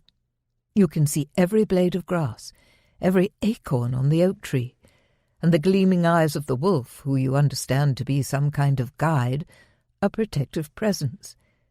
Your lucid dream adventure has begun. From hypnagogic imagery to lucid dreaming. Every time we fall asleep, we pass through the surreal, multi-sensory state of hypnagogia, a truly special portal into lucid dreaming. I established a 6-stage model of visual hypnagogia, and the account covers these typical stages: 1. Formless mist; 2. Initial light forms; 3. Static 2D images; 4. Morphing 3D imagery; 5. 3D film-like scenes; and 6. All-encompassing scenes. These stages can jump around, and what can happen when we're first getting used to this transitional state of consciousness is that we reach one of the later stages and find ourselves watching a dream film, but then it collapses back into the initial light forms, or we momentarily wake up thinking, "Damn, I lost it." It's best not to be discouraged by this, as it happens to everyone. The steadier we can keep our mind, the greater the chances that we'll make it right through into a lucid dream. Do you want to have this kind of experience? This is generally known as a wake-induced lucid dream, WILD, because we move directly from the waking state into the dream state with no loss of conscious awareness. On the journey into sleep, we not only get to experience strange hypnagogic images, but we may also experience a strange array of sounds and weird bodily sensations. We get to observe the transformation of static images into all-encompassing moving scenes and experience a new dream materializing around us. Falling asleep while remaining consciously aware may sound like an impossible feat, but it is entirely possible, and many people report success with this method. When you do it, it feels very natural. Once I fell asleep consciously while watching a serene, life-sized image of myself lying on my back and floating headfirst into a glowing golden light. I remember watching this vision and saying to myself in wonder, "I'm falling asleep." It was that easy. I simply watched. Let's kick off with a practice so that you can try it for yourself. Practice 16. Wake-induced lucid dreaming, WILD. This is an exciting way of entering a lucid dream, one that offers all sorts of surprises and bizarre sensations, so it's good to try it with an attitude of relaxed curiosity. It's easier to have a WILD either during an afternoon nap or after around 4 to 5 hours of your night of sleep, when the deep sleep stages have passed and the brain is more active. Lie down and relax with closed eyes. Look into the darkness behind your closed eyelids and let your mind soar through this space. Don't get attached to the inner chatter in your head. Let your thoughts pass by without engaging with them. If you find this part hard, use meditative music and deep, steady breathing to help you to relax completely. Be receptive to whatever floats into your visual field. I often see a vibrant purple sphere as soon as I get into a relaxed meditative state. Others see squiggles of light or grotesque faces emerging from the hypnagogic soup. Try to be cool about whatever comes up. Don't allow yourself to be startled or fearful, as this will wake you right up and you'll be back to square one. Remind yourself that you are hovering on the threshold of dreaming sleep and that you're bound to experience some odd visions and sensations as you traverse this threshold. Observe calmly as the imagery starts to move and change. Enjoy this private, surreal show. It can be delicious to float between the worlds of wake and sleep, and all in the name of working hard to become lucid in your dreams. As well as seeing a film-like flow of bizarre imagery, you may experience floating or falling sensations, loud buzzing noises, voices, the feeling that you are unable to move your limbs, or the sense of a presence in your bedroom. Don't worry, these are all normal events as your mind and body shift gears, and the natural muscular paralysis that we all experience during sleep sets in. Chapter 8 explores sleep paralysis in more detail. All of these events and sensations can be welcomed because they are simply signs that you are in the process of falling asleep. Floating is great because you can simply roll into a lucid dream from here. As soon as you feel floaty or experience sensations such as falling or shooting upwards, this shows that you're already in your dream body. So simply picture a scene and roll your dream body right into it. If need be, remind yourself of this golden rule. If you become fearful, the imagery will become scarier. You are in an environment where your thoughts, emotions, expectations and intentions shape what happens. You are a pure creative force. That's a good thing, but you'll need to stay calm and fearless. Try to keep an open, curious mind. Be scientific. Document the process. Take mental notes on what happens. Stay relentlessly alert. Do not lose consciousness. You're so close now. Stay aware and attentive. If this seems hard, repeat a lucidity mantra such as, I am lucid in my dream, lucid in my dream. At some point soon, the movie stream of imagery will leap into an immersive 3D scene with you in it, and bam, you'll be lucid dreaming. If this doesn't happen, create a scene in your mind's eye. This is usually easy to do in the hypnagogic state, because imagery creation is what this state is all about. Picture a beach in the Seychelles and walk right into it. It can be that easy once you're so deeply relaxed that you don't feel your body. The imagery emerges bright and real. Your toes sink into warm sand, and the waves sparkle beckoningly. Exotic holidays have never been so cheap. Sometimes you may end up floating in dark space with no imagery and no dream body. Not to worry. You have simply found the lucid void. This is what I call the gap between dreams, and you can rest here and enjoy this deep meditative space, or you can zip around exploring, or visualize a new dream and shoot into it. The void may seem uniformly black at first, but when you observe you'll see colors and sparkles of light everywhere. This is the stuff that dreams are made from, so be prepared to watch a dream take form spontaneously right before your eyes as your lucid adventure continues. Playing with the lucid dream body. When I was a child, I used to spontaneously experience moments of physical expansion while awake, when I would suddenly feel much vaster than my little child's body. I thought of this experience as Big Claire and used to call to whoever was nearby, "Hey, it's happening again, look at me, I'm Big Claire."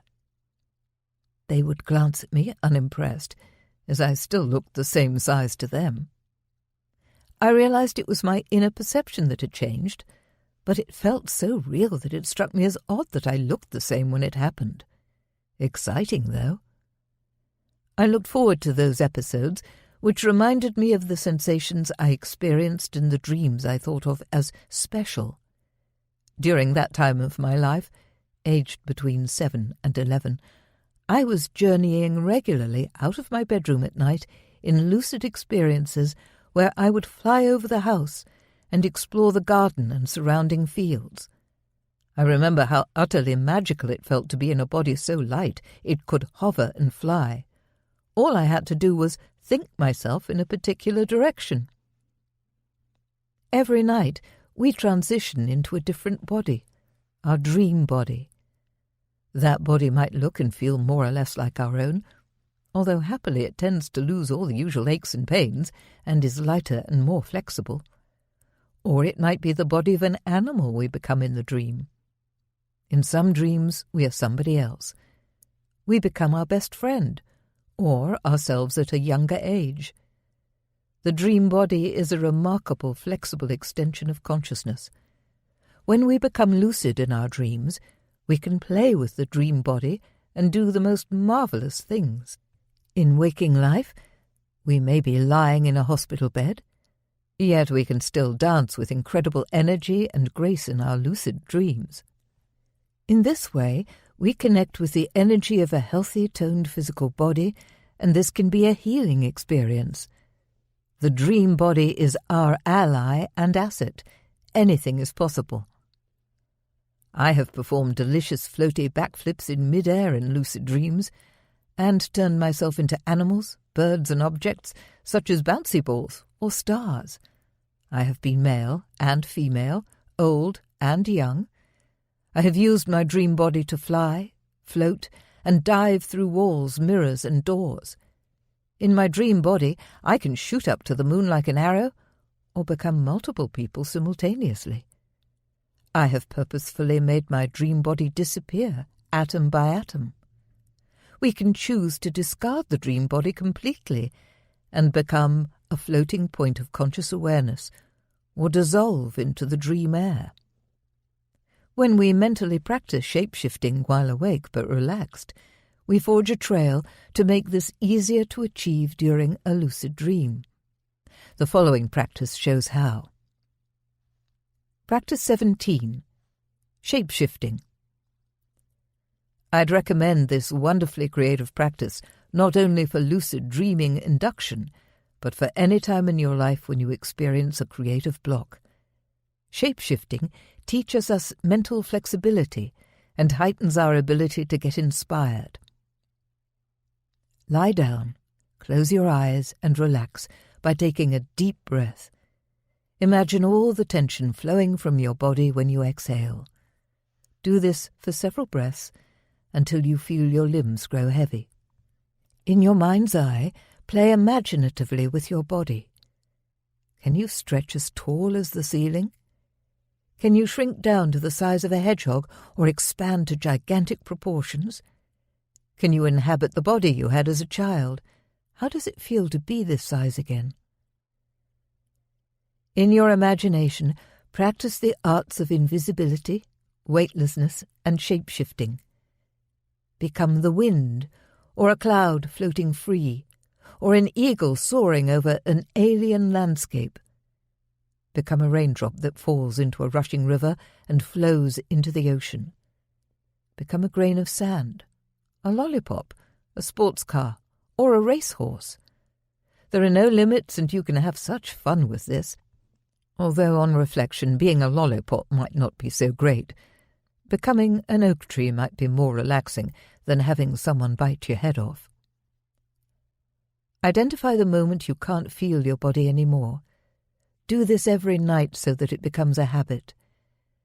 Recognize this as a sign that you are lucidly falling asleep, and remain mentally alert to what's going on, the weird imagery, sounds, and sensations of the hypnagogic state. Once you can no longer feel your body, create a scene in your mind's eye, one where you're doing what you would love to do in your ideal lucid dream. Feel your dream body. Are you a person? An animal? What can you do in this body? Play with your ideas, but stay focused and carry out the occasional reality check. Soon you might notice that you have in fact fallen asleep, and that everything you see and experience is a dream. The pre-sleep state as a creativity elixir. In states of deep relaxation where we are close to falling asleep or waking up from sleep, the boundless creativity of dreaming mingles with our active waking brain. This mixture is potent. Famously, the chemist Auguste Kikuli discovered the correct structure of benzene while in the hypnagogic state. In The Committee of Sleep, Deirdre Barrett recounts his discovery. Struggling with his work on the possible structure of benzene, Kikuli gave up for a moment to doze in his chair. Alert to his pre-sleep imagery, he watched atoms twisting and turning in snake-like movements. He wrote, "But look, what was that? One of the snakes had seized hold of its own tail, and the form whirled mockingly before my eyes. As if by a flash of lightning I awoke." Kikuli then made a major breakthrough. He realized that the benzene molecule was not a straight chain, but a ring. Inspirational ideas in art and literature have also been attributed to this in-between state of consciousness. Surrealist artist Salvador Dali used to nod off in an armchair, holding a key which would drop as he fell asleep, making a noise that woke him up again.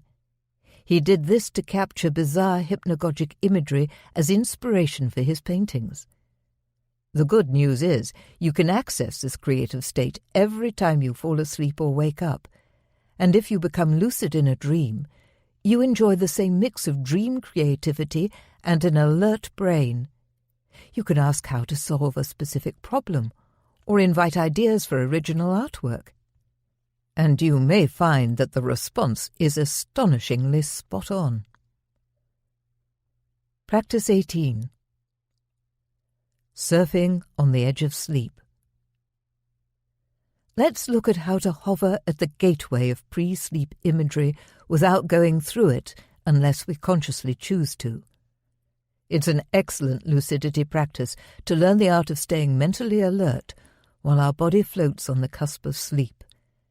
This is also a powerful mindfulness practice. Hypnagogic imagery is by nature fickle and unstable, but at the same time it's so beguiling that it sucks us in. Staying aware and alert in the face of this combination is not easy. Let's face it, most of us don't even notice passing through this state of consciousness because we immediately release our conscious awareness and simply fall asleep. When we play with mental imagery in a deeply relaxed state, we are surfing on the edge of sleep. What do we need to surf? Waves, a surfboard, and balance. In the hypnagogic state, waves are the streams of fickle imagery that disappear and reappear without warning. The surfboard is our stable, lucid awareness.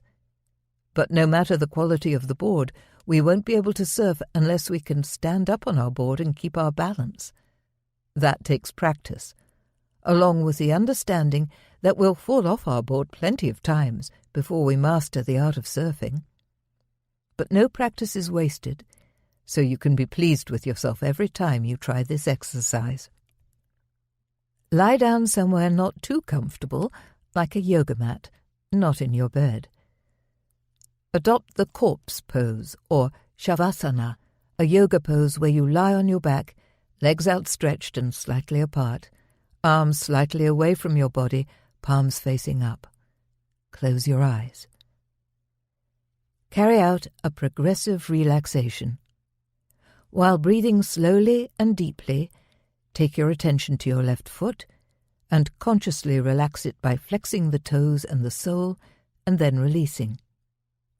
Now take your awareness slowly through your entire body, tightening and then relaxing each body part as you go. Don't forget your jaw, eyes, and tongue.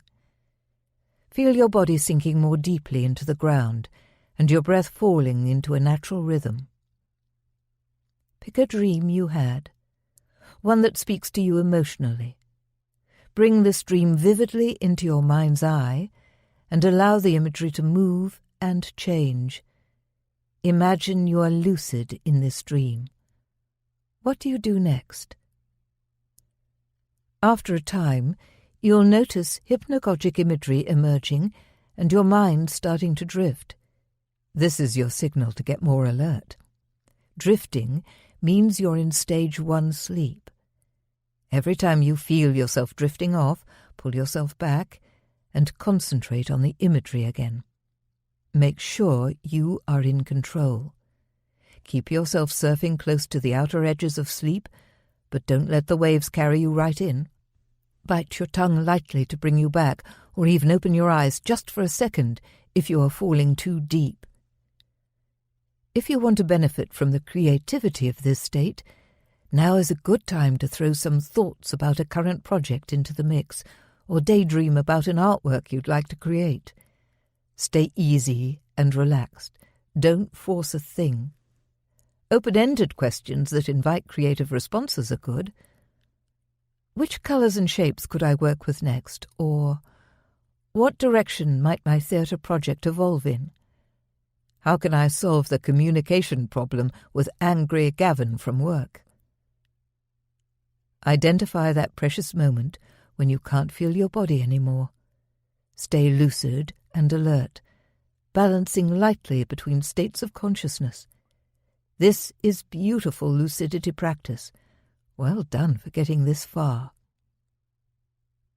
After balancing between wakefulness and sleep for as long as you like, either return to wakefulness by wriggling your fingers and toes and taking a deep breath, or deliberately choose to surf right over the edge into the heart of sleep, taking your full conscious awareness with you so that you surf straight into a lucid dream.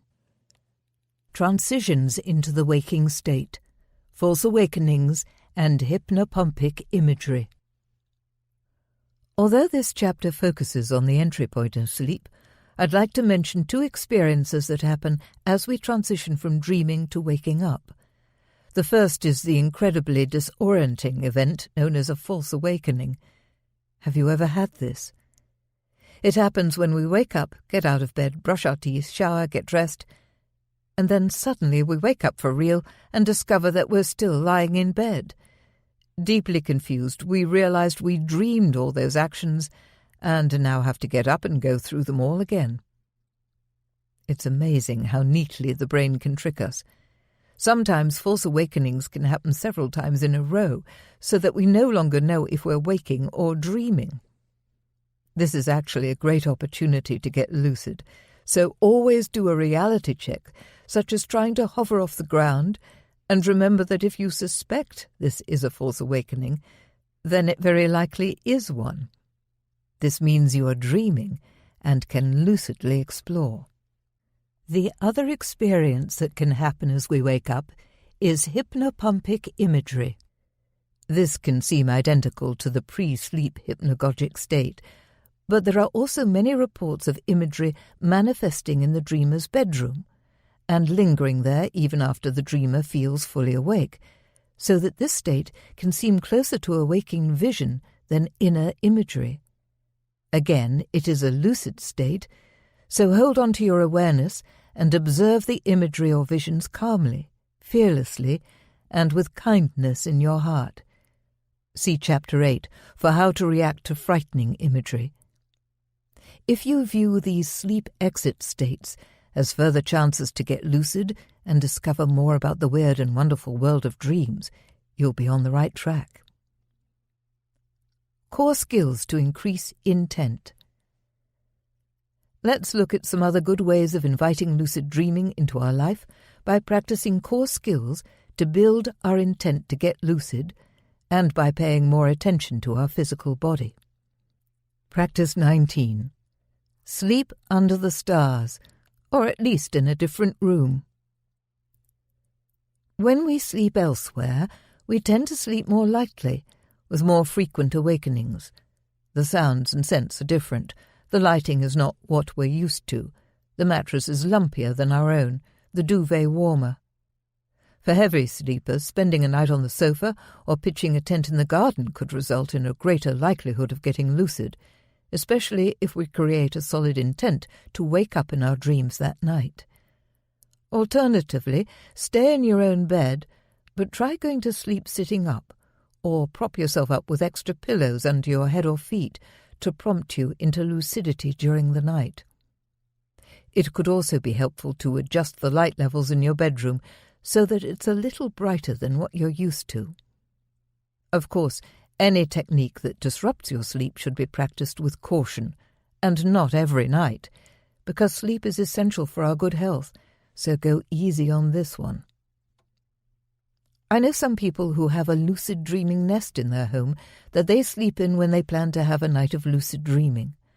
Undisturbed by your bed partner snoring, and free to put on the light to record middle-of-the-night dreams, or practice the wake-up back-to-bed WBTB technique without anyone throwing pillows at you and yelling, "Just let me sleep."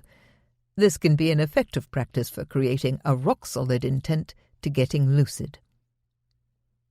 Practice 20. Become a dedicated daydreamer. This is a marvelous practice for lucid dreaming. There's no need to feel guilty when someone catches you gazing dreamily out the window. You can tell them you're engaging in important lucidity training. Yes, even if you're indulging in sexual fantasies or imagining test driving a Ferrari. Daydreaming mingles fantasy with waking consciousness, and whenever we do it, we are taking one step closer to dreams. Just let your mind drift into a scenario and follow it through. Sometimes rewinding the action and replaying things in a different direction. Become a movie director and guide events. Bring in interesting characters, dialogue, colours and sensations. Have a ball with this. You are the all-powerful creator of your daydreams. Link your faith in your daydreaming abilities to your intent to wake up in your dreams and have similar adventures while lucid dreaming. Practice 21. Dream reliving. This is creative daydreaming with a twist. Instead of your usual daydreaming topics, take a previous dream as a starting point. In your mind's eye, relive your dream in startling detail. Curl up with your dream tiger, go flying through the Milky Way, or visualize yourself having the best dream sex of your life. Change the dream as you like, and imagine yourself lucidly navigating it. Dream reliving is excellent practice for lucid dreaming. For best results, ignore everyone else in the office and lie down and relax to make your dream reliving extra vivid. They can step over you on their way to the coffee machine. Seriously, though, deep relaxation techniques and powerful visualizations can work with an existing dream to send a strong message to your unconscious mind that your intention is to wake up in a dream. Practice 22. Start a bodywork practice. Tai Chi, yoga, expressive dance, or Zen walking are just some of the many practices that increase body awareness. The more often we spend time bringing our awareness into our physical body and tapping into the flow of energy throughout our limbs, the more likely we are to notice when we find ourselves in our light, floaty dream body. This is one of the best lucidity cues because our body doesn't feel exactly the same in a dream as it does in waking life, not if we stop to check in with it. Train your body awareness and notice everything about how your body feels and looks and how it interacts with the environment. For example, does your hairstyle affect the way the waking world looks? If you have coppery spirals of hair bouncing around your face as I do, these are your frame for viewing the world. Funnily enough, I've never once noticed my curls framing my vision in lucid dreams. This is another personalized reality check. Notice also your height and posture, the tightness of your jeans, the jiggle of your breasts, the weight of your feet on the ground. Are you ever aware of these things in your dreams? A simple reality check such as jumping in the air and seeing if you come back down to earth with a bump can be really helpful. And remember, if you are unsure enough about the reality in which you find yourself to feel the need to test it by jumping around like a frog, then it's pretty safe to assume that you are dreaming. If moving around is difficult for you, or if you fancy a different approach, some lucid dreamers report that acupuncture triggers lucid dreaming. Brazilian novelist Krishna Monteiro first read about this in Llewellyn's Complete Book of Lucid Dreaming and tested it for himself. He had 2 acupuncture sessions in 2 weeks and was excited to have lucid dreams following each session. Krishna told me that the acupuncturist worked mainly on the crown of the head and between the eyebrows, stimulating the crown chakra and the third eye chakra. If you aren't phobic about needles, it could be worth a try. Practice 23. Hone your strangeness radar. Notice beauty and strangeness as you go about your daily life. Is that a duck up in that tree? Oh no, just a massive pigeon, but for a moment your eyes fooled you. Do a reality check. Wow, look at the snow nestling on top of those bright orange berries. How beautiful against the grey sky. Are you lucid dreaming? Someone has put a child's lost bobble hat on top of a large rock at the local playground, turning the rock into a weird gnome. Could this be a dream playground? Allow this ability to notice to creep into your dreams. Out-of-place objects, an unusual person, an animal that speaks, a strange location, a bizarre or improbable event. All of these should prompt you to do a reality check. View all of life as a waking dream and ask yourself regularly, am I dreaming right now? Practice 24. Create a lucidity ritual. Being ritualistic about lucid dreaming can help to create the right intent so that our mind is geared up to realize we are dreaming. Some people find a serene candlelit bath, followed by 10 minutes of meditation before bed, along with a lucidity trick, such as holding a lucid talisman in their hand all night, increases their chances of having a lucid dream. Consider a mix of the following elements when you create your lucidity ritual. A meditation practice, such as the one in Practice 4, early morning meditation to incubate a lucid dream. A dream reliving exercise, such as Practice 21, or set a visualization to music along the lines of the next practice in this chapter, Practice 25. Create a pre-sleep visualization to trigger lucidity. It's good to finish off your lucidity ritual with the observation of pre-sleep imagery, as in Practice 18, surfing on the edge of sleep. Combine these elements with a little trick, such as writing down your intention to get lucid on a piece of paper and putting it under your pillow, or trying to hold a lucid talisman in your fist all night to remind you to get lucid. Your talisman might be a sparkling crystal or a hand-woven dream catcher, but it could just as well be a ball of cotton wool or a paperclip. As long as you imbue that paperclip with your intent to get lucid, it'll work just as well as any other object. It's all about intention and remembering to do reality checks whenever you become aware of your fist closed around your talisman. Create any pre-sleep ritual you like, and carry it out on the nights when you are seriously chasing a lucid dream. Be sure to integrate your favorite practices for getting lucid into your chosen ritual. Practice 25.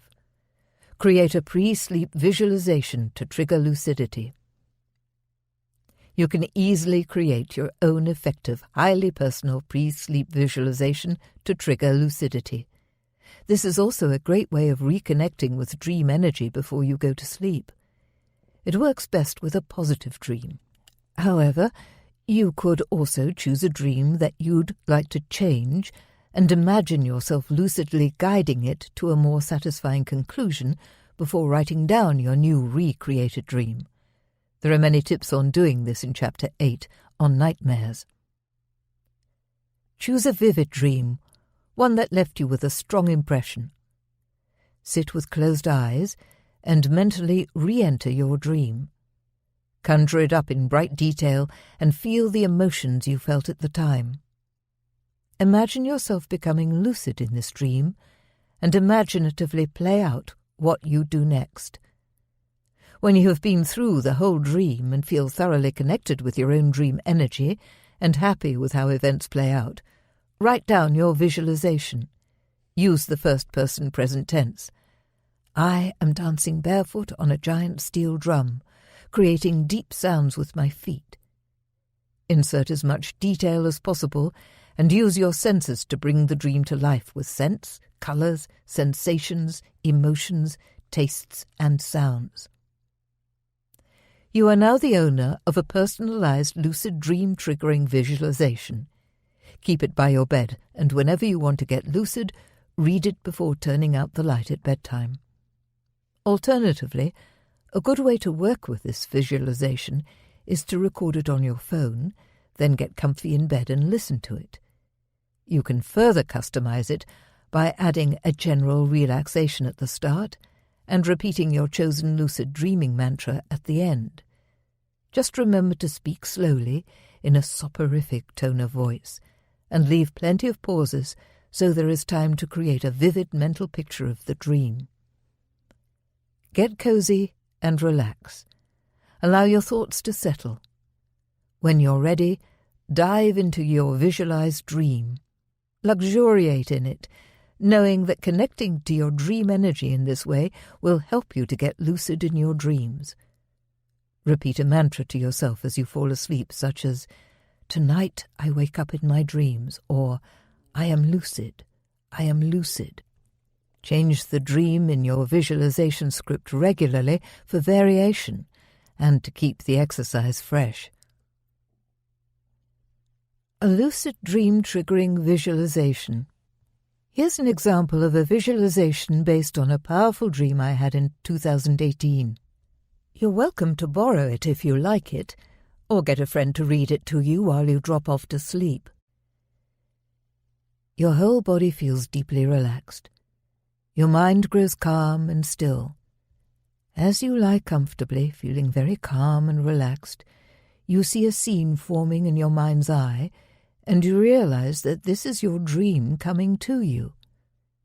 You are standing happily on the strong stone balcony of a wonderful tropical hotel at the edge of the jungle. You have been watching the most magnificent orange and purple sunset, and now dusk is beginning to fall. The air is warm and crickets are singing. From your third-floor balcony, you can hear the refreshing splash of fountains in the hotel courtyard and the exciting sounds of animals calling in the jungle. Looking down towards the green jungle, you are astonished to see the animals emerging. Whole families of tigers and leopards with their babies and young gambolling and playing around them. There are giraffes and zebras. They all seem engaged in some kind of game or performance, frolicking around the hotel fountains to drink and play at the end of this hot day. The animals are having an amazing time, and you see other hotel guests watching this spontaneous show from their balconies. Then out of the semi-darkness, you see a huge tiger face looming right in front of you. How can this be possible? You're up on the third floor. It's impossible for a tiger to float suspended in mid-air, right? With a gasp of recognition, you understand that you are dreaming. This is a magnificent dream tiger, and it has come to visit you. In awe, you look your dream tiger in the eye. Gracefully it bounds onto your balcony. Its huge head is inches from your body.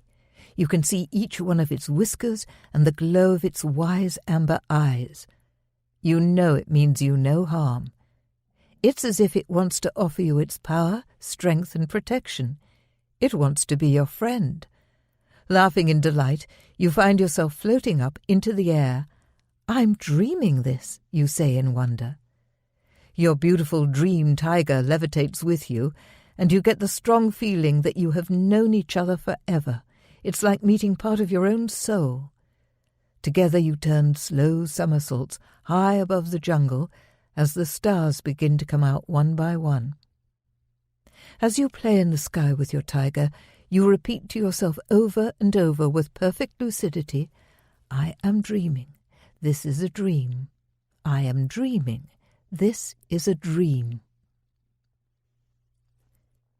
In this chapter, we have explored 10 more powerful practices for getting lucid, focusing on the entry point of sleep. We've looked at the beguiling nature of pre-sleep hypnagogic imagery and how to successfully enter wake-induced lucid dreams, wild. We've played with shape-shifting and explored the lucid dream body as a flexible extension of consciousness. We've looked at the creative possibilities of the pre-sleep state and seen how to surf on the very edge of sleep by playing with mental imagery in a deeply relaxed state. I've shared core skills to help you increase and solidify your intent to get lucid in a dream, and we've looked at how to create a highly personalized pre-sleep visualization to trigger lucidity. Now it's time to encounter one of the cornerstones of the art of lucid dreaming. In the next chapter, you'll take the lucidity quiz and discover how to tailor-make your own unique lucidity program using the lucid dream induction techniques that fit you best as a unique sleeper and dreamer. Chapter 4. Create your unique lucidity program. Now that we've looked at core techniques for getting lucid, we're going to get to know ourselves better as unique dreamers and sleepers. The keystone of this chapter is the lucidity quiz that I've created to help you identify the type of sleeper and dreamer you are.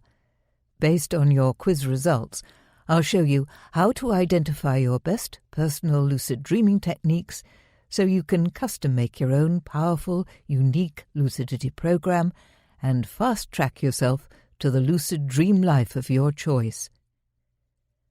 What kind of dreamer and sleeper are you? Sleeping and dreaming is universal. We all do it, every single night. But despite its universality, have you considered how personal sleeping and dreaming is? We all have different sleep habits. We sleep for different lengths of time. Some have trouble dropping off to sleep. Others sleep like logs.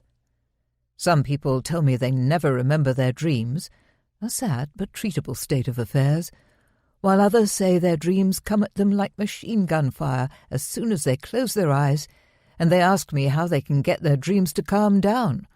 Pre-sleep meditation helps. There are natural lucid dreamers who get lucid effortlessly on a regular basis, and others who wish they could ramp up their lucid dreaming and spend more time consciously exploring their dream world. In the spirit of honouring these and other differences, with an eye to encourage you to dig deeper into the whole sleeping and dreaming part of your life, I've invented the Lucidity Quiz. This quiz is based on the questions I ask people when I do one-to-one mentoring sessions. I like to get a clear idea of the kind of dreamer I'm working with, so I can fast-track them towards the lucidity techniques that are most likely to work for them. We are all unique. The more aware we are of the type of sleeper and dreamer we are, the easier it is to handpick the best, most effective lucidity techniques for us. Practice 26. The Lucidity Quiz. If you take it upon yourself to analyze the kind of dreamer you are, you'll bring deeper understanding to your entire sleep and dream experience. You'll also have a greater chance of success in becoming lucid. This quiz is a key feature of the art of lucid dreaming. Your highly individual responses to the Lucidity Quiz will form the basis of your unique lucidity program, a customized set of lucid dream induction techniques to fast-track you towards lucid dreaming. A little further along in this chapter, I'll help you to create your own program. The best way to take the Lucidity Quiz is to set aside 20 minutes or so to sit quietly and write down your answers. If you're not keen on writing, you can speak your answers into a recording device. It can also be useful to get a friend to ask you the questions, because when we skim through a list of questions without really bothering to answer them fully, we miss out on a surprising amount of information. Whenever suggested answers are written in the quiz, these are only there to get you thinking, and there's no need to choose any of them. Make your answers as individual and true as you can. The quiz is divided into sections to make it easier to navigate, as it's pretty in-depth. Depth and quality of sleep. How many hours a night do you sleep on average? How deeply do you sleep, e.g. lightly, deeply, hard to rouse, feels like I barely sleep at all? Are you aware of waking up often during the night? Are you someone who loves snuggling in bed in the mornings, drifting in and out of sleep, and revisiting your dreams? Do you generally wake up feeling exhausted, energized, woozy, clear-headed, depressed, or joyful? Find the right words for you. On a scale of 1 to 10, how happy are you with your current sleep quality? You and your dream life. How many dreams do you remember each morning? Do you make space in your life for your dreams? If not, why do you think this is? Do you feel that dreams have meaning, e.g. symbolic, psychological, spiritual? Do you mainly have happy dreams, anxious dreams, dreams of being chased or attacked, or hurly-burly action-packed dreams? Mundane-seeming dreams like queuing in the supermarket, quiet dreams of calm and light. Find the words that best describe your dream content. Do you think something that happens in a dream can affect your waking life in any way, e.g. mood, physical body, emotional reactions, life events? On a scale of 1 to 10, how happy are you with your current dream life? Childhood dreams. Can you still recall particular childhood dreams and nightmares?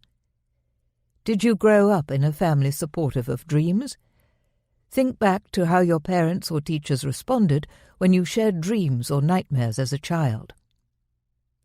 Did you have any memorable consciousness-related experiences as a kid, such as leaving your body, lucid dreaming, sharing the same dream as another person, or dreaming a future event that came true?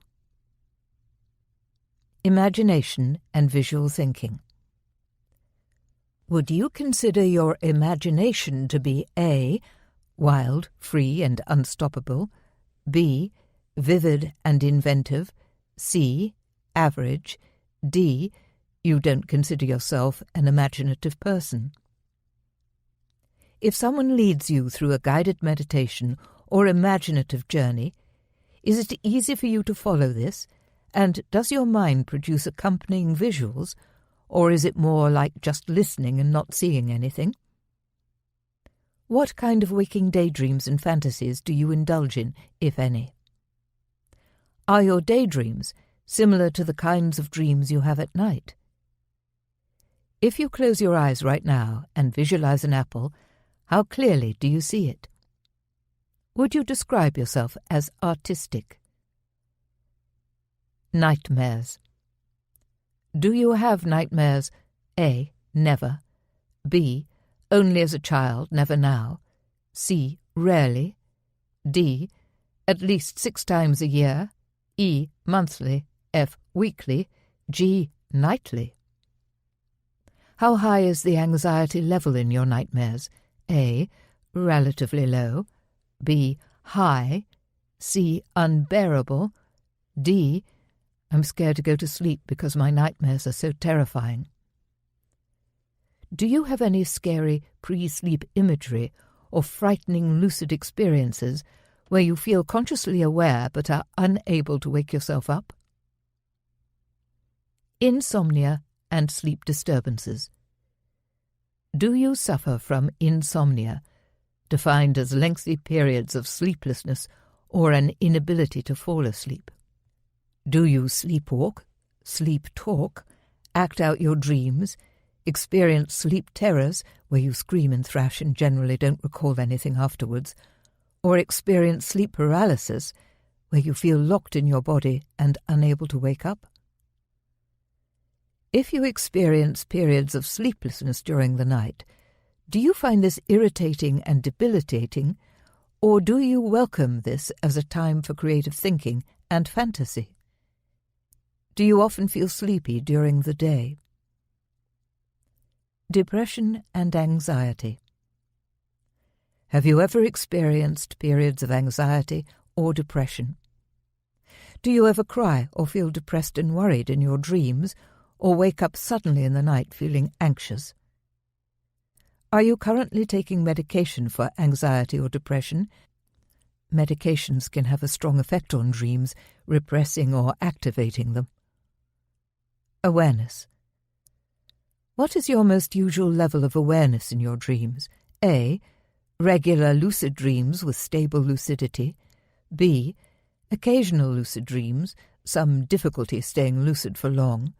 C, fairly aware but not fully lucid. D, non-lucid. E, deeply non-lucid. How conscious are you in your waking life? How often do you feel fully, gloriously alive? Do you examine your state of consciousness while awake and in your dreams? In non-lucid dreams, we assume we're awake until we wake up for real and realize we were dreaming. How do you know you're not dreaming right now? Lucid dreaming. Do you have spontaneous lucid dreams? Do you think lucid dreaming is easy, hard, dangerous, transformative? Find your own words. How often have you experienced lucid dreams? Why do you want to get lucid in your dreams? The next step of the lucidity quiz is to go back through all the questions and jot down your ideal answers. This illuminates your ideal relationship with your sleeping and dreaming mind. It can be very positive to hold an ideal goal lightly in your mind as you get more deeply into lucid dreaming. It's nice to revisit this quiz every so often to see how your sleeping and dreaming life transforms when you pay attention to it, and in order to create a fresh, unique lucidity program. Best techniques based on your dreamer type. Now that you've done the lucidity quiz, you'll have a clearer idea of the kind of dreamer and sleeper you are. When we understand this, we can fast-track towards the most effective lucid dreaming techniques for us personally. This helps us avoid wasting time on techniques that likely won't work for us. Coming up is a list of different dreamer or sleeper types. Each type is set up as a lucidity program, with my recommendations for the best path to get lucid and the techniques that are most likely to work well for that particular type. I've pointed to specific practices from this book, so you can always refer to this chapter when creating unique lucidity programs for yourself as your path into lucid dreaming deepens and transforms. You will identify with more than one type of sleeper-dreamer and will probably fit into quite a few categories.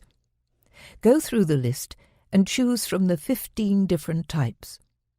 In short, these are the 5-hour sleeper, the deep sleeper, the light sleeper, the agitated sleeper, the insomniac, the high recall dreamer, the low recall dreamer, the anxious or depressed dreamer, the highly aware person, the visual and imaginative thinker, the unsupported dreamer, the child prodigy dreamer, the happy dreamer, the lucid dreamer, and the nightmare sufferer. It's useful to write down your own unique combination of types. After taking the lucidity quiz, one person might identify themselves as a deep sleeper, nightmare sufferer, visual and imaginative thinker with an upbringing unsupportive of dreams. Another person may describe themselves as an occasional lucid dreamer, high dream recall, no full-blown nightmares, but anxiety present in many dreams and some insomnia.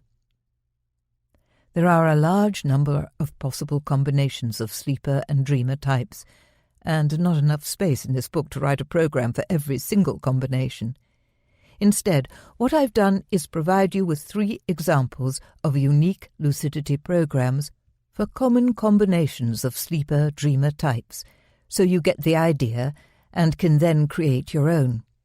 You can do this quickly and easily by referring to the listed suggestions for the most effective lucidity techniques for each overall sleeper-dreamer type that you identify with, and combining them into a program that reflects your individual needs. There's also a unique lucidity program template in Appendix 1 for you to fill out with your own tailor-made routine. Remember that all my suggestions should only be viewed as guidelines. If a particular practice is recommended for a type of sleeper-dreamer that you don't resonate with, this doesn't mean you shouldn't try that practice. All the practices in the art of lucid dreaming can be used by anyone at any time. The aim of the lucidity quiz is simply to fast-track you to the best techniques for your specific sleeper-dreamer type. Your personal lucidity program can and should be changed and expanded on at any time, so it's helpful to keep a record of what works best for you. Never force yourself to continue with a technique that bores or irritates you. Gravitate to the ones you find the most inspiring. If the first program you create isn't optimal for you, throw some different techniques into the mix. Lucidity is closely tied to flexibility, and it's always good to experiment with an open mind to discover the combination of techniques that suits you best at this point in your life. Lucidity Program 1. The 5-Hour Sleeper. If you only sleep around 4 to 5 hours a night, as someone who can't function on less than 7 hours a night, I shake my head in wonder at how you manage it, then you would likely do best to forget trying to get lucid at night unless you remember your dreams each morning. Take an afternoon nap so you tumble straight into light, dream-rich REM sleep. This is because your sleep cycle is so short that most of it will be taken up with deep, recuperative sleep, and your REM cycles will be shorter. They get longer as the night goes on. Your brain chemistry will be optimal for lucid dreaming during a nap, so try and squeeze one into your day. Even 20 minutes can be beneficial, recharging and revitalizing you, as well as giving you some seriously amazing dream time with a high chance of getting lucid. Combine your nap with Practice 25. Create a pre-sleep visualization to trigger lucidity. Journal the dreams you have during your naps, as in Practice 2. Power up your dream journal. Try a dream re-entry visualization, such as Practice 21, Dream Reliving. On the weekends, you could also try Practice 10, Wake Up, Back to Bed. Lucidity Program 2, The Heavy Sleeper. You will usually be better off trying to get lucid during an afternoon nap, unless you have a memorable dream cycle at the end of your night of sleep and wake up each morning with dreams in your head. Try Practice 3. Create a lucid dream goal to fire up your intent to get lucid. It's harder for heavy sleepers to cut through their natural physiological tendencies to get lucid, so you'll need to stoke up your motivation. I recommend getting up at your usual time, meditating for 5 to 10 minutes, then returning to bed for half an hour to practice your dozing powers as a good lead-in to a lucid dream, so you get used to the feel of floating on the cusp of sleep. This is also a great way of building lucid intent. See Practice 39, Meditation for Clarity and Lucid Intent. Practice 10, Wake Up, Back to Bed, helps you to experience a lighter, more alert sleep at a time in your sleep cycle when you are prone to vivid dreaming. Combine an afternoon nap with Practice 25. Create a pre-sleep visualization to trigger lucidity. Sleep elsewhere. When we do this, we tend to have a lighter sleep. See Practice 19, Sleep Under the Stars, or at least in a different room. Lucidity Program 3, The Light Sleeper. Welcome to my kind of sleeping. Light sleepers have an advantage when it comes to lucid dreaming, as we are naturally alert even during sleep. I recommend starting with the simple but effective trick that teaches us how to be aware throughout the night. Anchor your intention to become lucid in your dreams to a pebble or other object, then go to sleep with it in your hand and try to keep hold of it all night. This gives you a powerful prompt to help you get lucid in your dreams. See Practice 24, Create a Lucidity Ritual. Use your body to trigger awareness that you're dreaming, as shown in Practice 11. Create your own personal lucidity trigger. Dream re-entry techniques are also great for this type of sleeper. See Practice 21, Dream Reliving. Remind yourself during mini awakenings in the night of your intention to get lucid and learn to glide straight into a lucid dream from there, as in Practice 15. Use mini awakenings to cement your intent to get lucid. Observe your pre-sleep imagery, as in Practice 18, Surfing on the Edge of Sleep. Light sleepers can become amazing at doing this, and it's a fast track to wake-induced lucid dreams. Lucidity Program 4, The Agitated Sleeper. If you experience sleep disturbances such as sleepwalking, talking in your sleep, thrashing around, waking up screaming, physically acting out your dreams, or sleep paralysis, where you feel locked in your body and unable to wake up, this can feel bewildering. It can also be disruptive for bed partners. In terms of getting lucid, the positive thing about having sleep disturbances is that there may be a high level of lucidity, except in night terrors where people thrash and scream, but then carry on sleeping normally, often with zero recall of what happened the next day. Here's how to capitalize on that high lucidity to turn sleep disturbances into beautiful lucid dreams.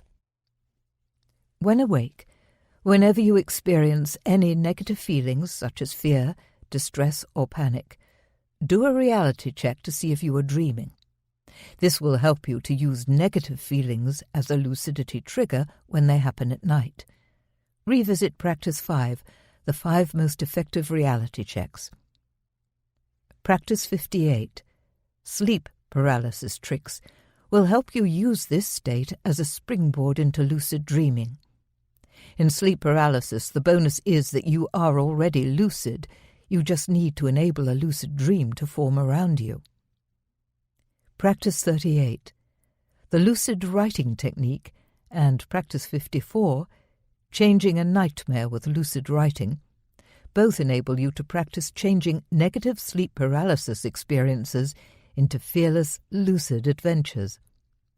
These practices could also help you investigate possible hidden inner reasons for sleep disturbances, such as repressed fears or past trauma. Sleep disturbances are not necessarily linked to these things, but if you discover that they are, please consider seeing a counselor for support. Relax, focus mentally on your recent sleep paralysis experience, or on the feelings of confusion or distress upon waking from a sleep disturbance, and write without stopping to think. Remember that you can stop this process at any point if it becomes painful or upsetting. Another tactic is to write out your ideal reaction to frightening sleep paralysis experiences, such as floating happily into a place of great beauty and meeting some fun people there. It's good to create a regular and ongoing pre-sleep meditation practice to clear your thoughts, calm your emotions, and soothe your mind. See Practice 39, Meditation for Clarity and Lucid Intent, and customize it to suit you. Lucidity Program 5, The Insomniac. If you have trouble falling asleep, or spend hours in the night wide awake, you could put your alertness to good use and simultaneously resolve at least a portion of your insomnia by practicing the techniques in Chapter 3 on relaxing into lucid dreaming. Look out for your pre-sleep imagery and allow it to pull you into a lucid dream, as in Practice 18, Surfing on the Edge of Sleep. Any type of yoga would be beneficial, including the simplest form, which is lying on your back and focusing on your breath while imagining something peaceful, such as a lucid dream of flying over an enchanting landscape. Try Practice 25. Create a pre-sleep visualization to trigger lucidity. Let sleeplessness become your gateway to beautiful, restful, lucid dream experiences with Practice 10. Wake up, back to bed. If you wake up in the night and can't get back to sleep, and find yourself stressing about things, get out of bed and sit in darkness with zero stimulus until your thoughts calm down. Then return to bed and try Practice 21, Dream Reliving. Some people take the hormone melatonin for insomnia, but in some cases this helps us sleep so deeply that we reduce our chances of getting lucid. Do check any medicines, hormones or stimulants you ingest and consider their effect on your dream life and sleep. Always consult your doctor before making any changes in your medication. Practice 24, Create a Lucidity Ritual, shows how to combine relaxation with lucid dream incubation to promote a healthy night of sleep. Lucidity Program 6, The High Recall Dreamer. Anyone with high dream recall has already taken a big step towards lucid dreaming because you are used to shining conscious attention on your dreams. You just need to remember to apply this attention during the dream as well as after it. Try Practice 6. Invent your own unique reality check and get really into questioning your reality in every state of consciousness. You will benefit from any of the core techniques in Chapter 3, such as Practice 19, Sleep Under the Stars or at least in a different room, or Practice 23, Hone Your Strangeness Radar. It would be valuable for you to start working with dream re-entry techniques to prime yourself to get lucid. See Practice 21, Dream Reliving, and Practice 38, the Lucid Writing Technique. Lucidity Program 7, The low recall dreamer. Don't despair if you rarely recall your dreams. It's possible to change things around. Turn yourself into a dream catcher and insist on a lie-in at least once a week. The morning is the best moment to float lightly into your dreams and re-emerge with whole scenes fresh in your mind. Practice 18. Surfing on the edge of sleep would be helpful whenever you get a chance to lie down during the day and as you're falling asleep. Keep paper and pen to hand. Start to notice the mini-awakenings we all experience multiple times a night and activate yourself to remember what you were just dreaming about. Be prepared to write down what you recall. Keep a notepad by your bed and feel determined every night and during the night whenever you wake up briefly or become aware of turning over in your sleep, to remember something, anything, from your dreams. It can be a colour, a feeling, a sensation such as flying or feeling a snowflake fall onto your cheek. Write it down. See Practice 2, Power Up Your Dream Journal. Chapter 3 is full of techniques to help you enter the exciting gateway of pre-sleep imagery, and once you've mastered that, lucid dreaming is only moments away. For starters, try Practice 24, Create a Lucidity Ritual, and Practice 19, Sleep Under the Stars, or at least in a different room. Lucidity Program 8, The Anxious or Depressed Dreamer. If you're the kind of dreamer who doesn't usually have full-blown nightmares, but finds that anxiety is often present in your dreams, or if you sometimes wake up in the night feeling very anxious, this can indicate underlying anxiety. If you suffer from depression, you may either find that you recall almost no dreams, or that your dreams are very vivid, prolific, and sometimes disturbing. Dreaming can be exhausting for people with anxiety or depression, but the good news is that both issues can be helped by spending more time in deep relaxation during the day. Look at all the practices in Chapter 3 on relaxing your way into lucid dreaming and pick your favourite. Practice 17, Shape-shifting, can be delightful to play with while deeply relaxed, and in Chapter 5, Practice 28, Cultivate Serenity, is good for mindfulness and emotional balance. Practice 18, Surfing on the Edge of Sleep, is a wonderful practice for anyone who feels anxious or depressed.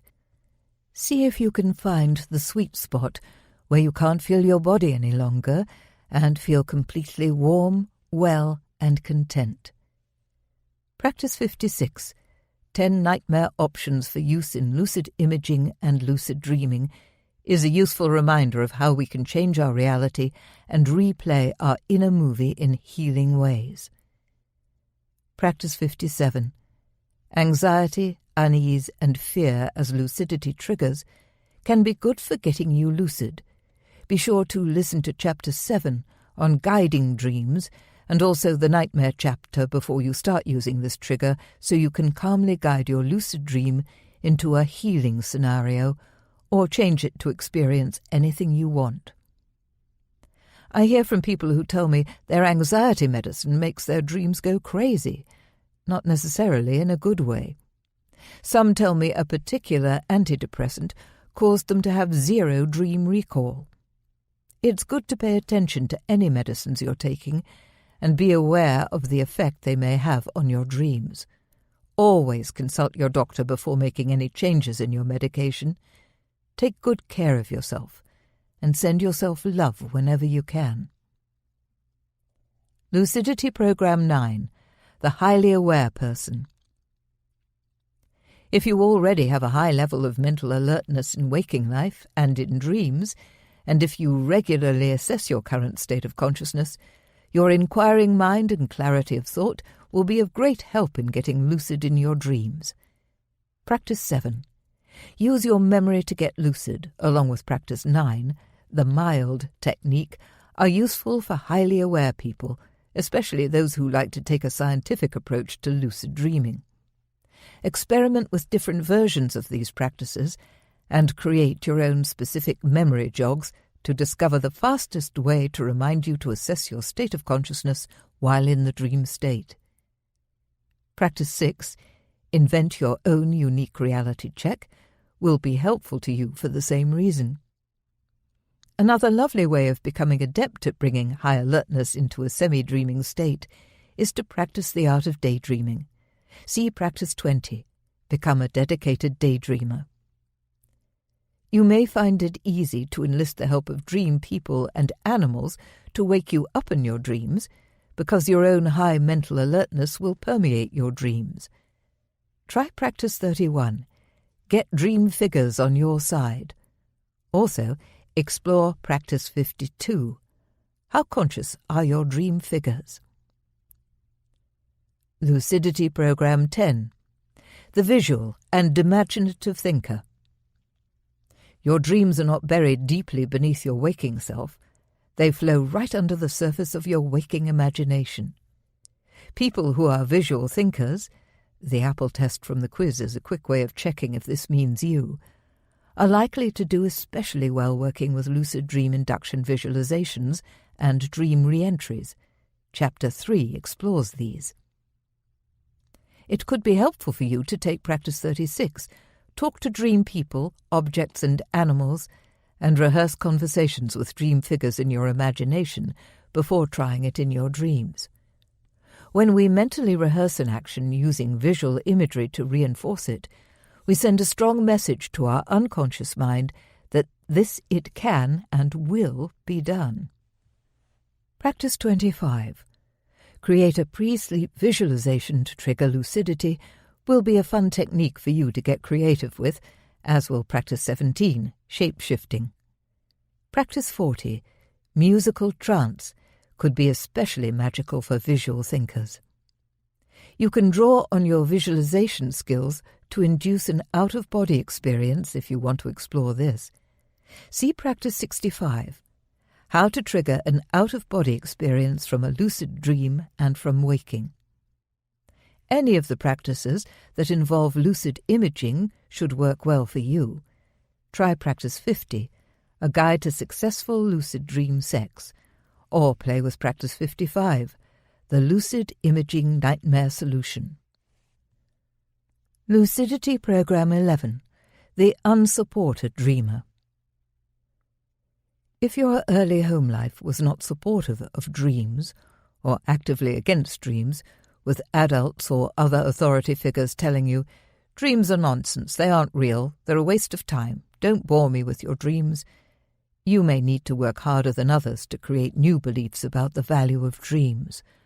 Our beliefs, even when we aren't fully aware of them, can hold us back when we start a lucid dreaming practice. I often hear from people who are fascinated by the concept of lucid dreaming, but it turns out they have a block about it that they don't understand at first. Others write saying how wonderful they feel lucid dreams are, but their wife thinks they're wasting their time. Even in adulthood, we can be unsupported dreamers. Scorn or disapproval from those we are close to can be hurtful and can even stop us from waking up in our dreams. In Chapter 1, we looked at how to dissolve common blocks around lucid dreaming. Revisit these, and if disapproval is coming from a particular person in your life, it could be helpful to encourage them to discover where their resistance comes from. Keeping a dream journal is a good way of honouring your connection with your dreaming mind and reminding yourself of the value of dreams, as in Practice 2, Power Up Your Dream Journal.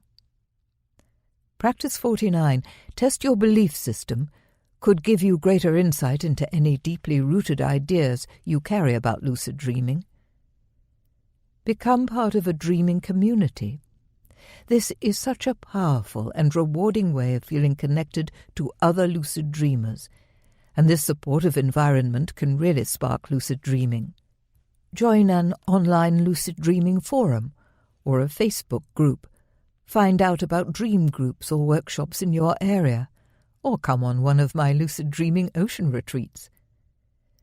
The International Association for the Study of Dreams organizes big annual dream conferences, which are just wonderful to attend, and IASD also creates regional events.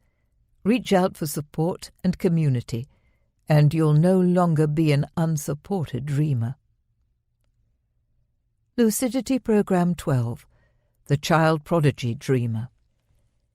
If you were a big dreamer as a child, and perhaps experienced lucid sleepwalking, lucid flying dreams, or had full-on out-of-body experiences, you have a natural inclination for lucid dreaming. Perhaps you were so connected to your intuition that you always knew who was calling the moment the phone rang, or had dreams or nightmares that came true. Maybe you had an inclination towards astonishing consciousness experiences as a child, but lost it along the way and want to get it back. We all carry our younger selves within us. Our 3-year-old self, our 4-year-old self, and so on, right up to the age we are now. It's always possible to reconnect with these younger selves, and our lost abilities are never truly lost.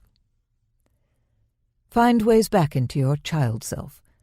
Write your name in tall letters on a sandy beach, find a hill on a blustery day and lean into the wind for that exuberant kick, play cat's cradle, or go to a water park and shriek with wild abandon as you shoot down the slides.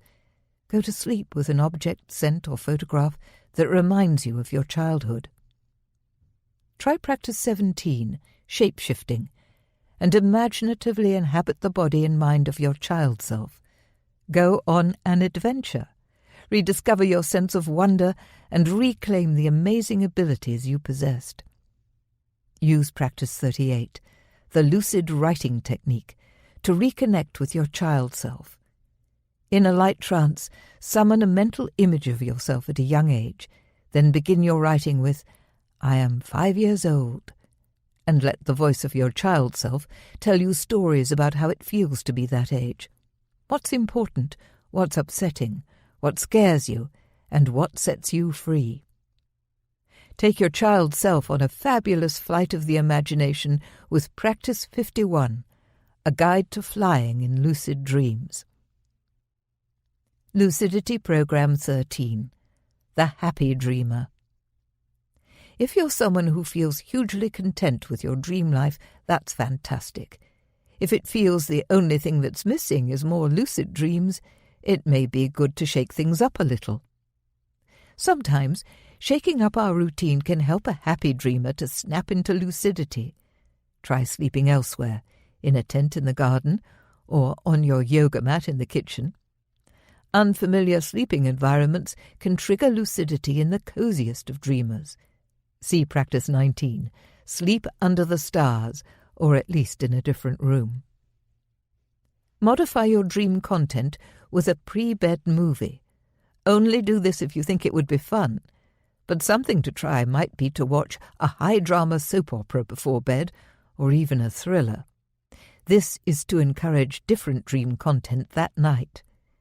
Then you set a firm intention to become lucid as soon as you feel a rush of strong emotion or a wave of uneasiness. Getting lucid should be a fun process, not a scary one. So if you're someone who dislikes thrillers, stick to dramatic soap operas, or choose a documentary about penguins and set the intention to get lucid the next time you see a penguin. Be creative and choose a pre-sleep movie that works for you to trigger lucidity. A lucid dreaming YouTube video could also work nicely. Work on the hypnagogic pre-sleep state with Practice 18, Surfing on the Edge of Sleep. Try the following practices. Practice 13, compile a lucidity playlist to break through into your dreams and remind you to do a reality check.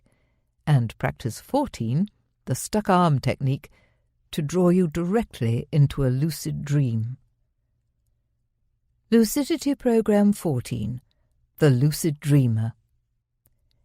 If you are already a lucid dreamer and are looking to improve your frequency, increase the length of your lucid dreams, or discover new induction techniques, try listening to a little bit of a lucid dreaming book before bed each night to cement your intention to get lucid and experiment with the practices that you haven't come across yet. Lucid dreaming can come in waves, and it's always helpful to read new books by a variety of authors or watch fresh videos on the subject to kickstart your practice again. Explore new techniques and allow these to give you a new angle on lucid dreaming. Practice 23. Hone your strangeness radar, and Practice 22, Start a bodywork practice, can help increase your overall awareness. Engage imaginatively with your lucid dreams while awake. Try Practice 38, the lucid writing technique, to get into playing lucidly with dream material in a creative trance. Practice 55, the lucid imaging nightmare solution, can be used to spark ideas of inventive ways to interact with dreams. Choose a dream in which you wished you had become lucid and imagine yourself navigating it with lucid awareness. To become more adept at having longer, stable lucid dreams, try Practice 29, Staying Lucid, the Clear Technique. Lucidity Program 15, the Nightmare Sufferer. We've all woken up terrified from a nightmare, but for some people bad dreams are a regular event. It's heartbreaking when people ask me for help because their nightmares are so terrible that they are scared to fall asleep. What a way to live! I would love to see more people understand that they can harness the incredible power and creative energy of nightmares. Lucid dreaming can help us to do just this. Chapter 8 shows that nightmares can truly be healing gifts if we allow them to be. Nightmare sufferers could do well with pre-sleep meditations and calming pre-sleep rituals. See Practice 4, Early Morning Meditation to Incubate a Lucid Dream, and Practice 24, Create a Lucidity Ritual. Immediately upon waking from a bad dream, try Practice 55, the Lucid Imaging Nightmare Solution, to inspire healing and trigger lucid dreaming. Remind yourself of the options. Nightmares can be changed with lucidity, either while we're lucid in the dream or when we wake up and work with them in lucid and imaginative ways. See Practice 56, 10 Nightmare Options for Use in Lucid Imaging and Lucid Dreaming. Have a shot at Practice 54, Changing a Nightmare with Lucid Writing, as this can be a transformative and healing approach to take. Practice 59, How to Relax Around Frightening Dream Figures, should help nightmare sufferers. The main thing to remember is that nightmares come to help us and can be incredibly healing and creative gifts. We can interact with nightmares in beneficial ways when we release our fear. As your lucidity practice deepens, your sleeper-dreamer type may well change considerably. You might experience much higher dream recall, for example, or no longer be an insomniac or a nightmare sufferer. It's worth revisiting the lucidity quiz every so often to check in with yourself, note any changes, and see if you need to revise your current unique lucidity program by incorporating new techniques for getting lucid. In Appendix 1, there's a blank program template for you to fill out. In Appendix 2, you'll find 3 example unique lucidity programs for common combinations of sleeper-dreamer types to give you an idea of how it works. The next practice lays out clear steps for creating your unique lucidity program. Practice 27. How to create your own unique lucidity program. The value of creating a tailor-made program is that it will resonate with you on the deepest levels, mentally, physically, and emotionally. It will suit your personal cognitive style, reflect your unique sleeper-dreamer type, and pique your interest far better than a generalized lucidity program could. 1. Take the lucidity quiz. Spend time and care on it. Do it with full lucidity. 2. The list of different sleeper-dreamer types is summarized here. The 5-hour sleeper, the heavy sleeper, the light sleeper, the agitated sleeper, the insomniac, the high recall dreamer, the low recall dreamer, the anxious or depressed dreamer, the highly aware person, the visual and imaginative thinker, the unsupported dreamer, the child prodigy dreamer, the happy dreamer, the lucid dreamer, and the nightmare sufferer. 3. Read the list and pick the categories you identify with to come up with your own unique combination. For example, heavy sleeper, nightmare sufferer, visual thinker, low recall dreamer. 4. Check through the lucidity programs in this chapter that correspond with the categories of sleeper-dreamer types that you fit with. Note down techniques that particularly appeal to you. Go with your intuition when choosing them. 5. If you fall into a large number of sleeper-dreamer categories, choose only those categories that seem particularly strong for you and whittle down the core practices to a manageable amount, around 3. Save the others for when you come back and refine your unique lucidity program in the future. 6. Choose your intent-raising practice from this list, practices 7 to 10, 15, 19 to 25, or 39. 7. Choose your 3 favorite reality checks, as in practice 5, the 5 most effective reality checks, or create your own using practice 6, invent your own unique reality check. 8. Use the guided template in Appendix 1 to fill in the program to suit you personally. Add your pre-sleep routine, your dream journaling goals, and decide on the duration. If you get stuck, check out the 3 example unique lucidity programs in Appendix 2. 9. Begin your unique lucidity program tonight. In this chapter, we've worked with the lucidity quiz to assess what type of sleeper and dreamer we are. In doing the quiz, we raise our awareness of our dream life and deepen our understanding of ourselves as individual sleepers and dreamers. We've seen how to fast-track our personal route to lucidity by leapfrogging to the induction techniques that suit us best. I've shared the process of how to channel the most effective lucid dream induction techniques for you into a tailor-made unique lucidity program. This first section of the book has focused on sharing highly practical tips and techniques for getting lucid in dreams. Now that you've created your unique lucidity program, the excitement begins as you dedicate yourself to your new routine.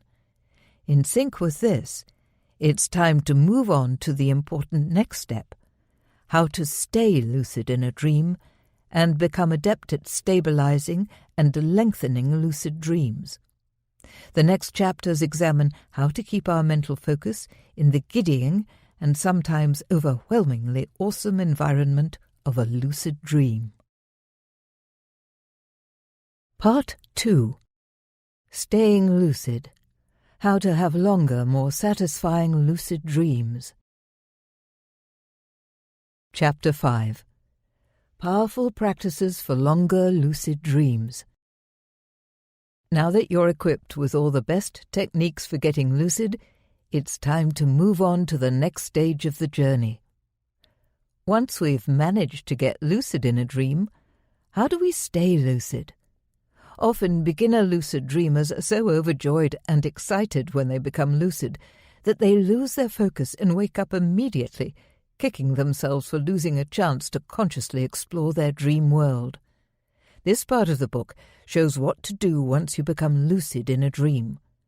We'll look in practical terms at how to stabilize lucidity and prolong the experience. The focus is on cultivating mental clarity and calm awareness. Are you someone who experiences strong emotions every day? Do you swing from wild joy at the beauty of the day to frustration that you have to work late, or go from humming happily under your breath to letting forth a string of expletives when you realize you forgot something important? Do you let people get under your skin and rail at them internally when they upset you? We're only human, and it's normal for us to move through a rainbow of emotions in response to daily interactions and events. Many of us actively seek an emotional punch by choosing to watch soap operas and dramas, or by reading passionate, high-stakes novels. Others take things a step further and turn their closest relationships into an emotional roller coaster, becoming addicted to the highs and lows. While waking reality isn't going to wobble and dissolve before our eyes when we get sucked into strong emotions, the lucid dream reality can do just that. Dreams tend to involve powerful emotions. Some dreams have the highest of high stakes. We cling to the edge of a cliff by our fingernails, looking down into the waiting jaws of a fire-breathing dragon.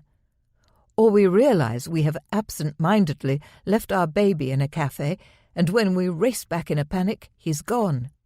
Or a giant spider with robotic legs climbs through our bedroom window, its fangs glinting. Fear is a major cause of the loss of dream lucidity. So when we don't know how to handle our own fear, we jeopardize our lucid dreaming practice. Either we wake up in a fright, or we race for our lives and lose lucidity because we get too sucked into the dream. But we can turn this pattern on its head. These days, feeling anxiety, apprehension, stress, or fear in a dream nearly always automatically results in me becoming lucid. This is because I've trained my mind over years to recognize these negative emotions and question my reality when I experience them. Training the mind in this way helps in waking life situations too, by giving us perspective on a situation. Dreams are so beguiling in their intensity that when we emotionally engage with their high-stakes plots, staying lucidly aware can be tricky to say the least. We get sucked into the dream reality just as we get sucked into our favorite TV drama. This is why it's important to cultivate calmness and serenity in waking life and practice ways of calming down, so that when we get lucid in a dream, we can flick a mental switch and move from terror to calm alertness within moments. When we practice serenity, or at least get better at calming our emotions, we are also practicing clarity, the second of the 3 essential lucidity skills of ICE: intent, clarity, expectation. Let's have a look at how to get more serene in waking life in order to have longer, more stable lucid dreams. Practice 28. Cultivate serenity. The more natural it feels to notice and calm our emotions by day, the easier it becomes to do this in a dream. During the day, get into the habit of noticing when the tide of emotion in you rises. Pinpoint the moment when one emotion changes into another. You might feel relaxed and balanced at breakfast, then read a message on your phone and instantly feel stressed out. Notice the change without judging it. Staying lucid in dreams relies on noticing when things change, the moment colours fade, or the instant that a gripping event sucks you in, causing your lucid focus to slip. Label your emotions. I'm feeling stubborn now that she said that, or those orange flowers dancing in the breeze make me feel so happy, or my temper is really rising now. Experiment with ways of calming down during the day. Whenever you notice you're angry, sad, fearful, or anxious, take deep breaths and imagine yourself in your dream body, perhaps floating a little, successfully staying calm and curious while the dream unfolds around you. View waking life events as a dream. How would you react to this situation if it was a dream? Use the TV to help you get lucid. Whenever you're watching the box and something really gripping happens that totally enthralls you, do a reality check. Yes, even when your favourite football team is about to score the winning goal, or when a soap opera heroine is breathing her last breath, ride on that tide of emotion, but stay lucid. Check your state of consciousness. Ask yourself if this is a dream. Create an affirmation that works for you in waking life and prepare to use it in your dreams. I am peaceful and relaxed. Everything is unfolding for the greatest possible good. I am alert and curious to whatever comes next. Smile confidently as you think it. Link your affirmation to a physical gesture, such as making an O shape with your lips and breathing out slowly to release excess emotion, or clapping your hands to snap yourself into a calmer mindset. Use this gesture in your dreams to stay calm and lucidly aware, even when fearful events are afoot. When things get seriously scary in a dream, use your calming techniques and remind yourself firmly, "This is a dream. I will wake up safely in my bed after this experience. I am safe." Teach yourself to observe lucid dream scenes and events with a curious, fearless attitude. Once we're used to being lucid in our dreams, it's possible to experience all manner of incredibly exciting or scary situations and remain fully lucid. People can experience mind-blowing orgasms and not lose lucidity, or enjoy an exhilarating swoop on an eagle's back without the excitement catapulting them awake. The most terrible nightmare images can be faced in a lucid dream without people's initial fear waking them up, because reminding themselves that this is a dream removes much of their fear within seconds.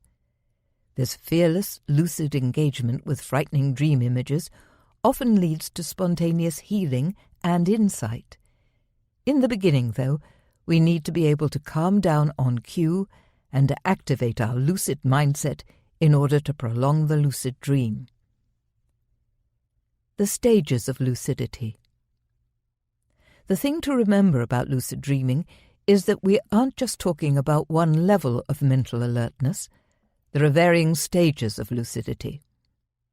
Put another way, lucidity is all about awareness, and this awareness has different levels of intensity.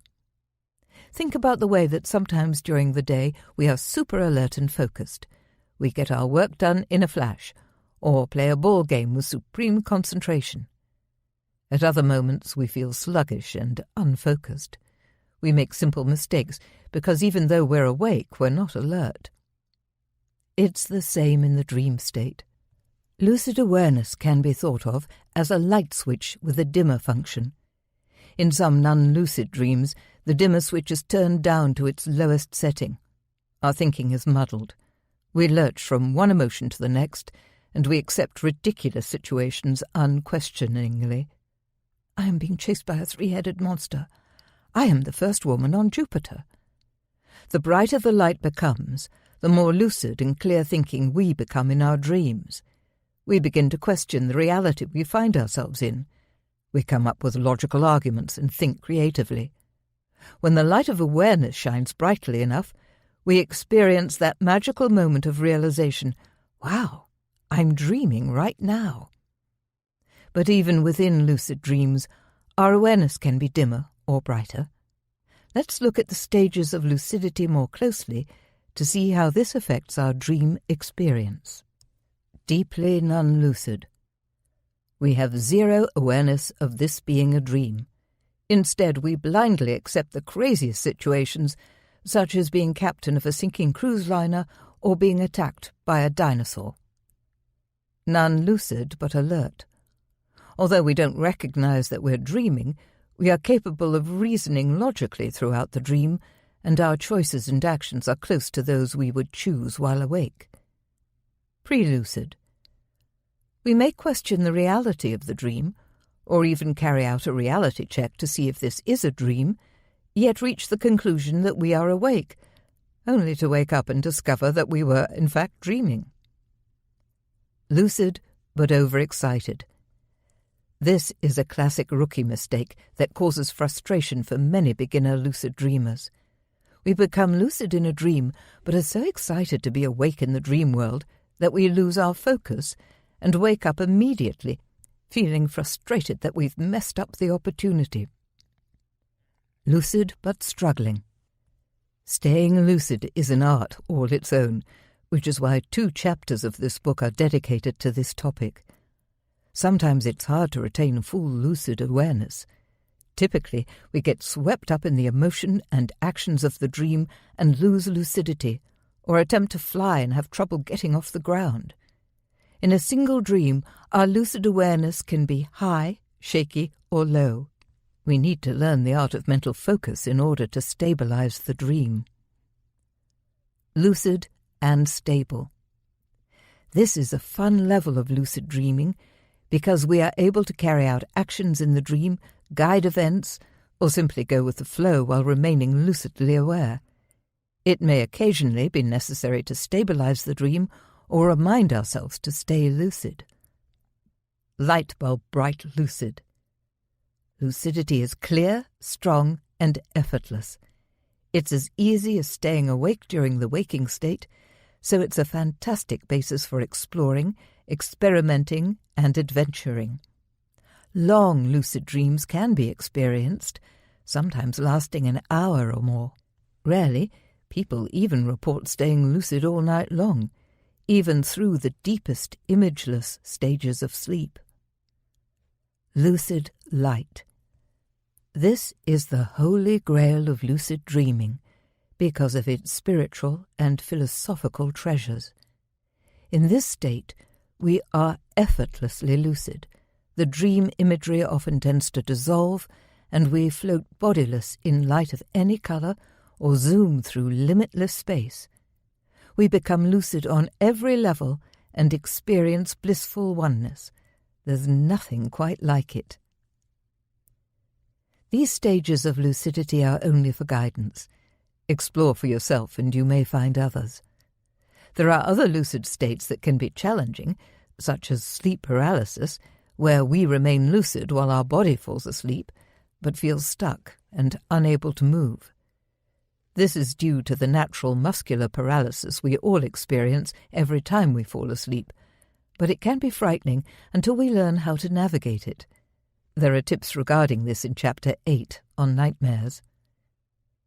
The speed at which we shift from one stage of lucid awareness to the next can be gradual, but it can also be astonishingly fast. It's possible to go from deeply non-lucid to light-bulb bright lucid in a single second. This often happens when something scary or odd jolts us into understanding that our situation is so impossible that we must be dreaming. With a shock, we become fully lucid. The speed of the change of lucidity is a great thing because it means that we can quickly influence our own level of lucidity. We can perform specific techniques, such as the ones in this chapter and the next, to raise our level of awareness from 50 to 100% when we feel ourselves losing lucidity. Once we're used to activating these techniques in the dream state, we can maintain lucidity for much longer periods and enjoy long, stable, lucid dreams. What does it feel like to lose lucidity in a dream? Imagine you've just become lucid, standing knee-deep in a snowfield. It's dazzling. The snow sparkles with tiny crystals, and it's incredibly realistic. You leap around, whooping with delight, then reach down with your bare hand and scoop up a little snow to examine it, remembering that in the waking state, every snowflake is unique. Is this true of dream snowflakes? As you're inspecting the intricate structure of one snowflake, you notice it's not melting on your hand, and this makes you smile. The dream world, as realistic as it is, has overseen this detail tonight. Of course, as soon as you think about it not melting, the snowflake obligingly melts, only it does this at super-fast speed, as if making up for lost time. This makes you laugh and laugh, giddy with the joy of being lucid in this dream. But as you laugh, you notice that everything around you seems to be juddering slightly. What's this? The white glare of the snow is less fierce, more like the dull white of old lace curtains. The vibrancy of the scene is fading by the millisecond, and it dawns on you that if you don't act fast, this glorious winter wonderland will simply vanish. Raising your hands to your face, you look closely at them, noticing they are strangely elongated and thin. I am lucid, you remind yourself firmly. And now you glance around at the snowy scene again. Sure enough, it's growing brighter again, but before you can stabilize the scene completely, you're distracted by something over to your left that looks like a giant marble swirling with colors. It's big, about the size of a gyroscope, and a wizened man with a stick is tapping it to keep it moving along. Astonished, you watch as it rolls towards the centre of the snowfield like an oversized psychedelic peach. Your jaw drops. Whoa, this is super unexpected. What's going on? And suddenly there's a buzzing in your ears, and the snowy scene wobbles and collapses. The colourful marble disappears. It's too late to stop it now. You feel yourself rising from sleep. You feel the duvet heavy on your body, and your eyes flick open despite themselves. You're awake. Cool, lucid dream. Shame it finished so soon. You find yourself thinking, if only I had stabilized the dream as soon as I became lucid, and only then begun to explore. If only I hadn't let the arrival of that giant marble distract me from my lucid dream stabilization attempts. If only I had calmed myself down instead of laughing too hard, and then getting sucked into my own astonishment. If only, if only. But there's never much point in berating ourselves when this sort of thing happens, and it will, many times. It's more helpful to feel pleased that we got lucid and take a moment to write down our dream, draw the main images, and rediscover the original imagery created by our very own dreaming mind. Finally, we can replay the lucid dream in our head, modifying it to insert the lucidity stabilization techniques we needed, and imaginatively allow the dream to continue with us lucidly aware. What happens next? Does the giant marble crack open to reveal a goddess? Or does it steamroll you flat into the snow? It's your call. Losing lucidity doesn't always have to be a struggle. Sometimes we rise naturally from a lucid dream into waking, which can feel very beautiful. Other times, especially at the end of a lengthy lucid dream, we simply let go of our lucidity. Often we don't even notice ourselves losing lucidity. We simply get sucked into the dream action and emotions and forget all about being lucid. It's only when we wake up that we think back and realize, oh, I guess I lost lucidity right after the pirate ship started to sink. The good news is there are ways of creating a clear, focused, steady, lucid mindset, just the kind we need when we're navigating the crazy and beguiling world of dreams. This book has a strong focus on how to create a lucid mindset with techniques designed to strengthen your alertness and your ability to stay calm and clear-headed in the midst of chaos. There are also many practices in this chapter and the next to help you to stabilize and prolong the dream. When I started to research lucid dreaming at university in the 90s, at first I didn't have a handbook to help me explore lucid dreaming. I made many mistakes and kicked myself 1,000 times for losing lucidity right in the middle of a wonderful dream. I experimented tirelessly with ways of getting and staying lucid, and taught myself to lucid dream at will. During the first year, I had about 150 lucid dreams. The year after that, I was lucid nearly every night.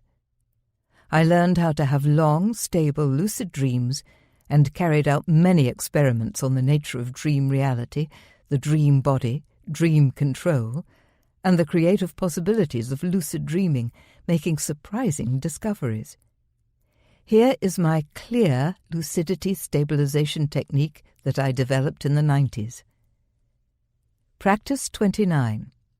Staying lucid, the clear technique. 1. Calm down. It can be hard not to be bowled over by the intense realization that you are awake inside a dream. So the most important thing to do first, to avoid losing lucidity, is to calm down. Practice ways of calming strong emotions while you're awake. Taking a deep yoga breath helps, as does relaxing the belly by placing a hand on it and counting to 3. Find a way that works for you and bring this into the dream state. 2. Look around. When you're calm, and while you're calming yourself, look around you. Look at the dream scene, move your eyes, and engage with the dream by noticing detail. This will sharpen your awareness. Many people find that if they fix their gaze for too long on an object in a dream, they wake up. So keep your eyes moving curiously over what you see.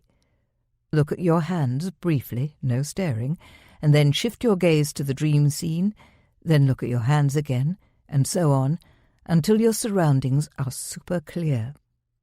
3. Engage with the dream. It's vital to engage with the lucid dream. Movement stimulates the conscious brain, so touching a dream wall or stroking a dream leaf is a great way of maintaining lucid awareness. Stamp your dream feet or rub your dream hands together. Engage your senses. Listen to someone speaking, smell a dream flower, or jump in the air to feel the floatiness. If being more active helps, then keep on the move, walk, fly, do a sky somersault, or bounce like an astronaut. Discover what works best for you. 4. Announce that this is a dream. Use a helpful affirmation, such as one of these. I am lucid. This is a dream. Everything in this dream is clear. Lucidity is easy. If you feel the dream is becoming unstable, this can also take the form of a command such as clarity now. Make such announcements with great conviction and fully expect them to have the desired result. You can also narrate, out loud or in your head, what you see or what you're doing to help you keep your focus. Remember to use the word dream a lot so you don't get so caught up in the imagery that you forget you're dreaming. I'm standing on top of my house, and there are purple-bellied dream clouds above me.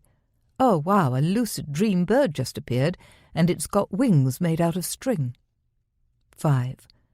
Recall what you'd like to do.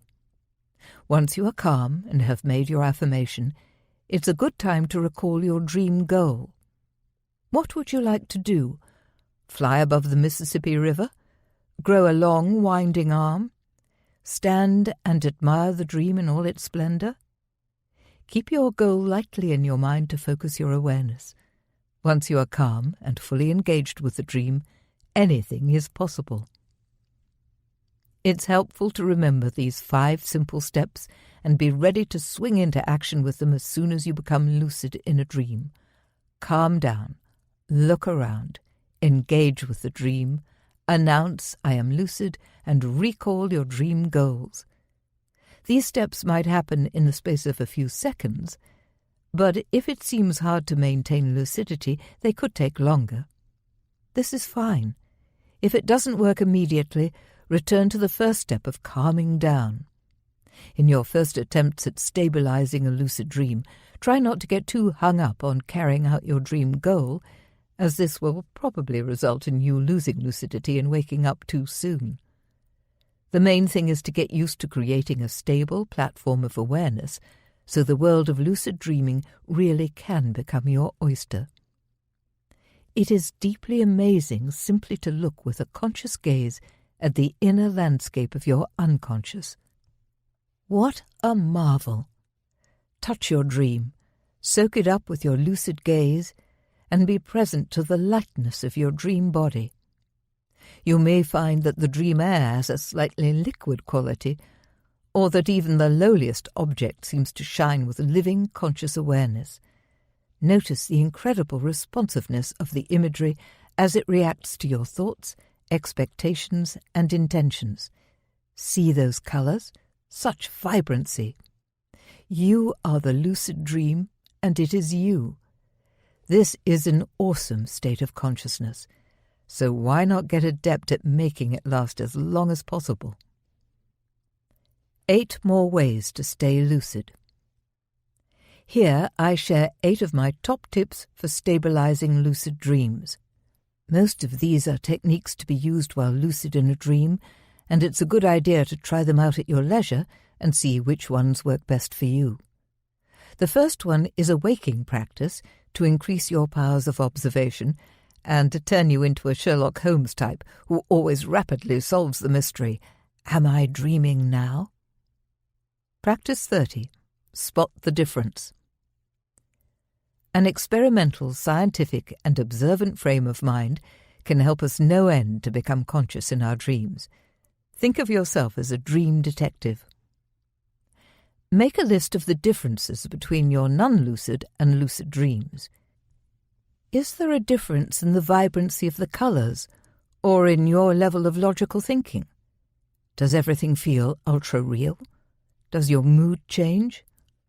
Do your lucid dreams have different themes, storylines and symbols from those you experience in your less conscious dreams? Get specific. Think about every aspect of your dreams, from the air temperature to the density of your dream body. Create an intention to do some simple experiments next time you get lucid, such as seeing if you can put your hand through a wall or testing the precise weight of your dream feet on the ground. Do you tend to skim along without